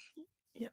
And you have this Party Fears 3, don't you? So is that an Associates cover band or something, or what it is? It's an 80s electronic cover band. Okay, So it's all the sort of non-cheesy stuff, I guess. okay, yeah, It's the sort of synth heavy. They won't be covering Bucks Fizz or Bananarama or any of that stuff. It's mm, like OMD and a bit of Bowie and um some Ultravox. But they've been going for over 10 years now, okay, Part of Years 3. okay, And before that, two of the guys, well, they are two guys now. They were three guys, but the two guys, one of them left. The two guys that are still Part of Years 3 were originally an Ultravox cover band called Monument. mhm, And you know, it's absolutely superb. But then of course Monument Ultravox reformed. There was no need to have mm, there was no there's no point in having an Ultravox tribute band when Ultravox were back and touring themselves. mm. So, but yeah, no, Part of And, Years 3 are they're well, good. They're good, very good at what they do, Eric.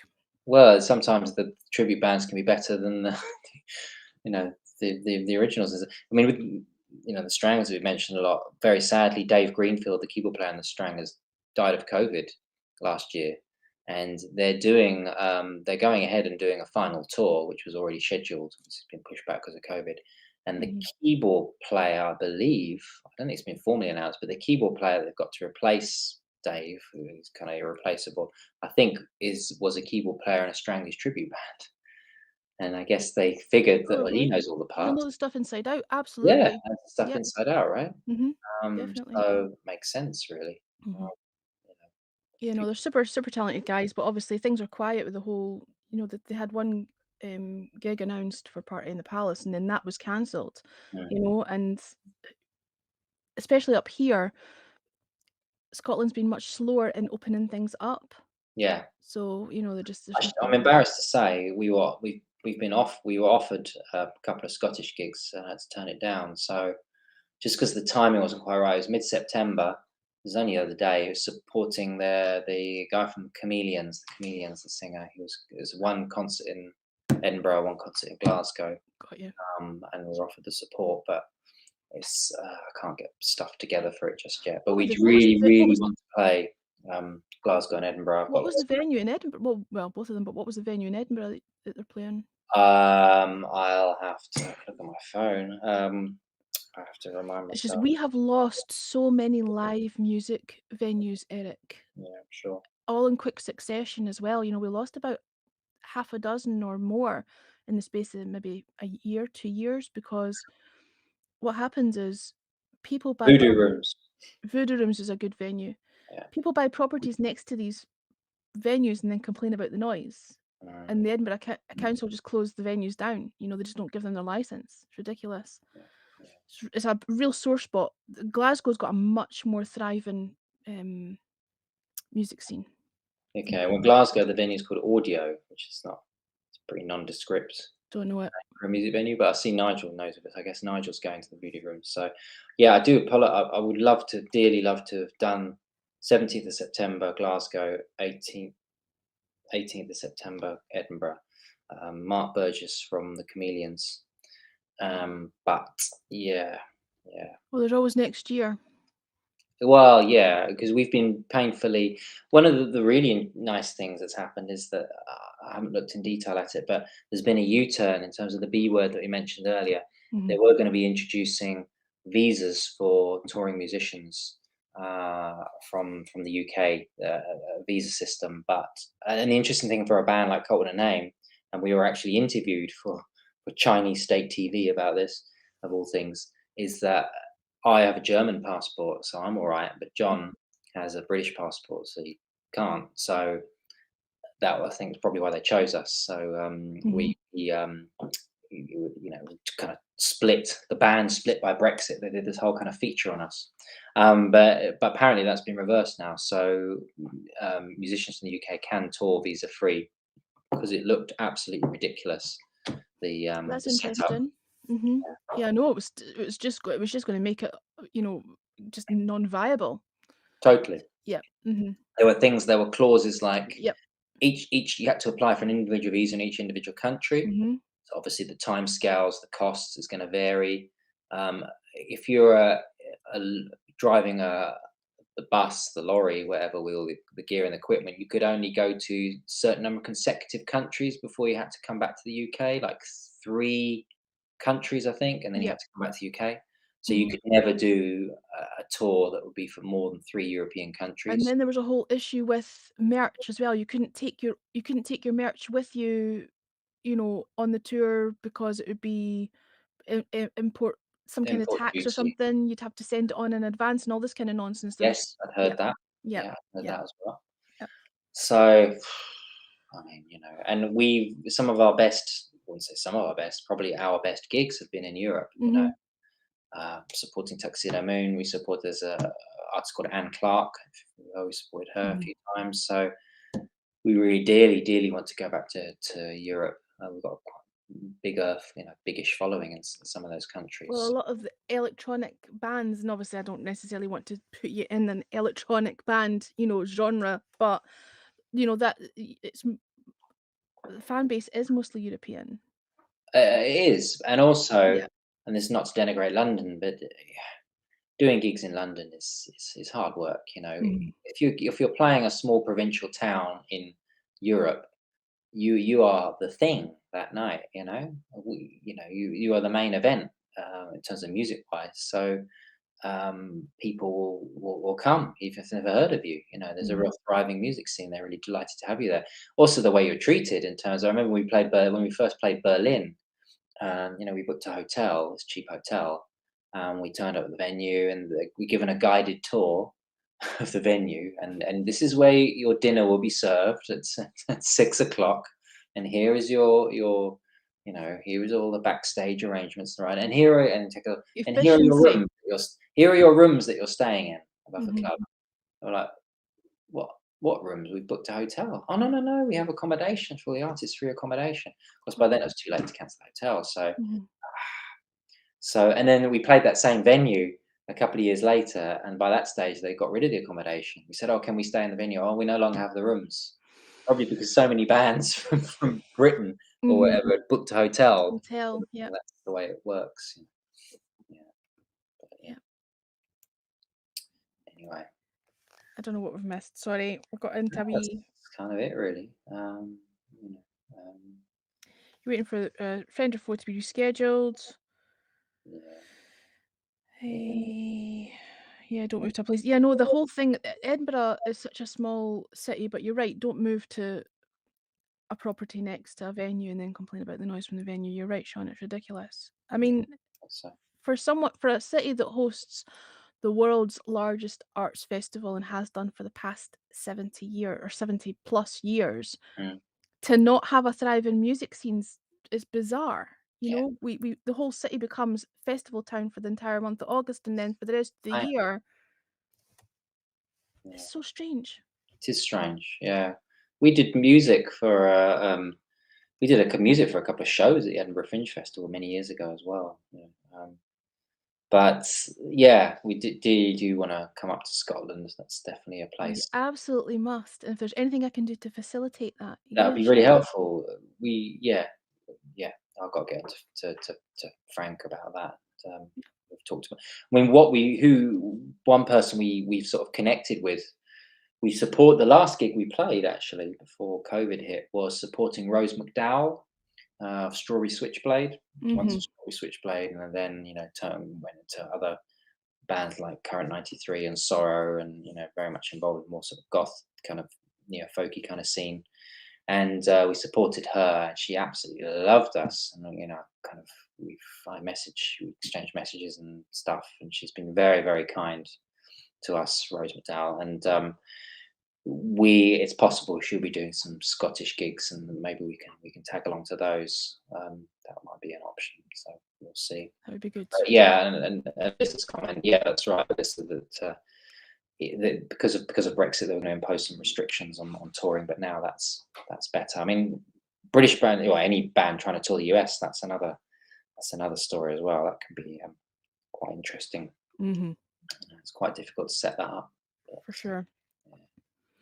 Yeah, no, Scotland's still a wee bit up in the air at the moment, Eric, and I think you did right to not take on those gigs in September because I've got a sneaking suspicion that, we've come out of our level 0 and we're gonna go straight back into something else. So I think that was probably a wise move Yeah. and hold off until things are Okay. clearer, you Okay. know. Yeah, and that's the other thing. You know how good attendance is going to be. Not that's the reason not to try, but Mhm.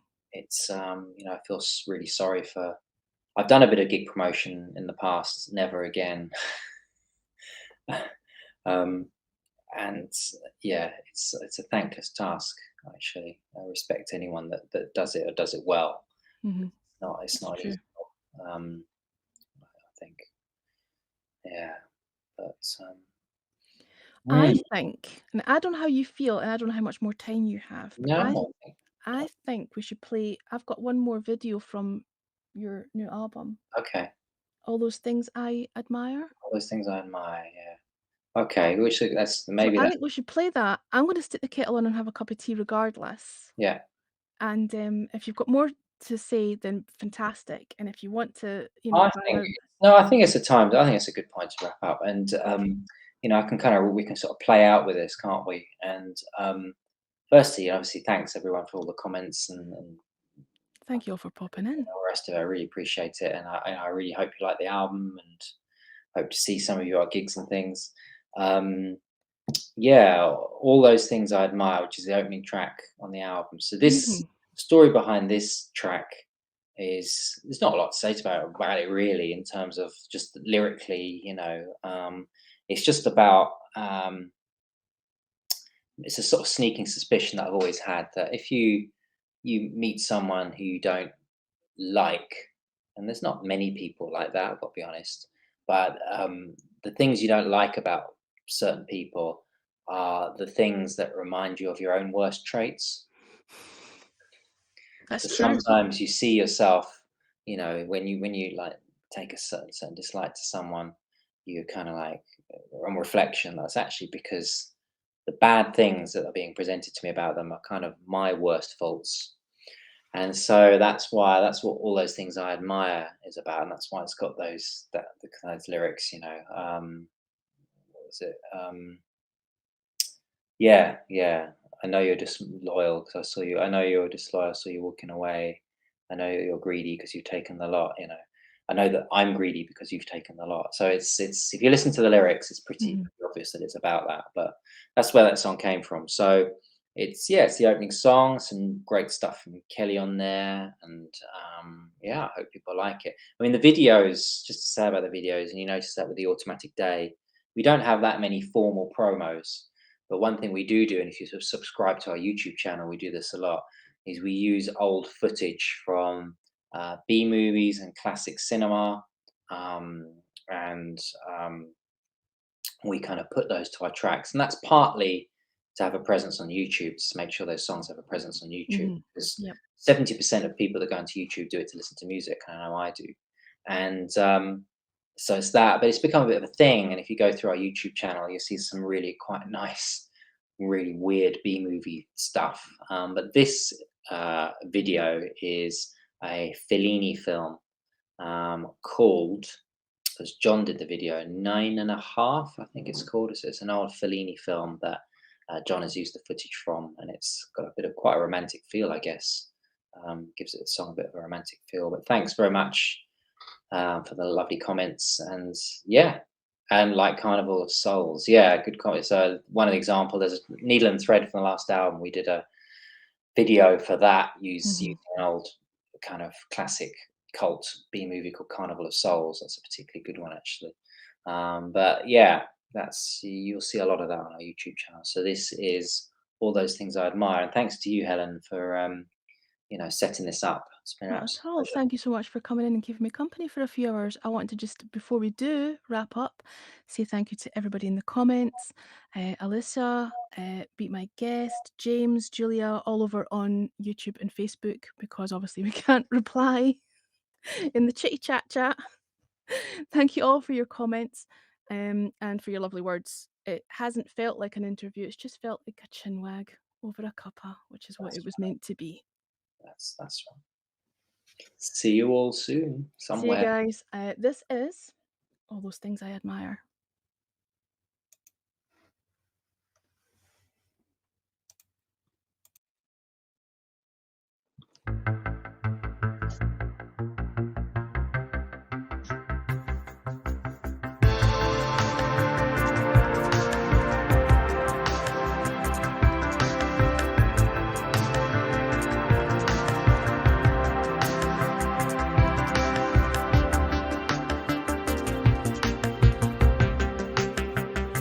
I know I'm dishonest, 'cause you said that you're not. And I know that I'm greedy, 'cause you've taken the lot. And I know that we're arguing, it's just the way that you are. So thank God I'm not like you, at least not from afar. 'Cause I could be around, I could do without. All those things I admire.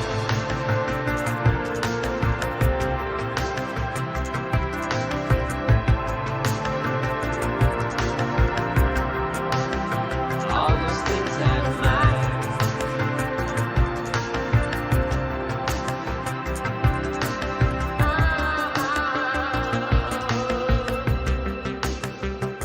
I know I'm just loyal. I saw you walking away. And I know that I'm spiteful from all the things that you see. And I know that there's conflict, it's just the way that you are. So thank God I don't need it, at least not anymore. 'Cause I can be around, I can do without. 'Cause I can be around inside. There's all those things I admire.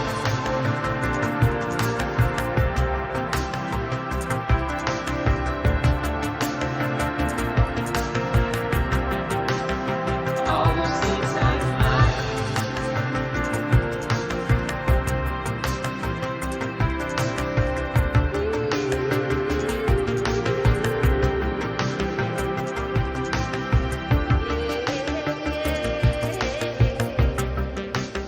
So thank God that I'm running so far away from it all. So thank God that I'm running so far away from it all. 'Cause I can be around.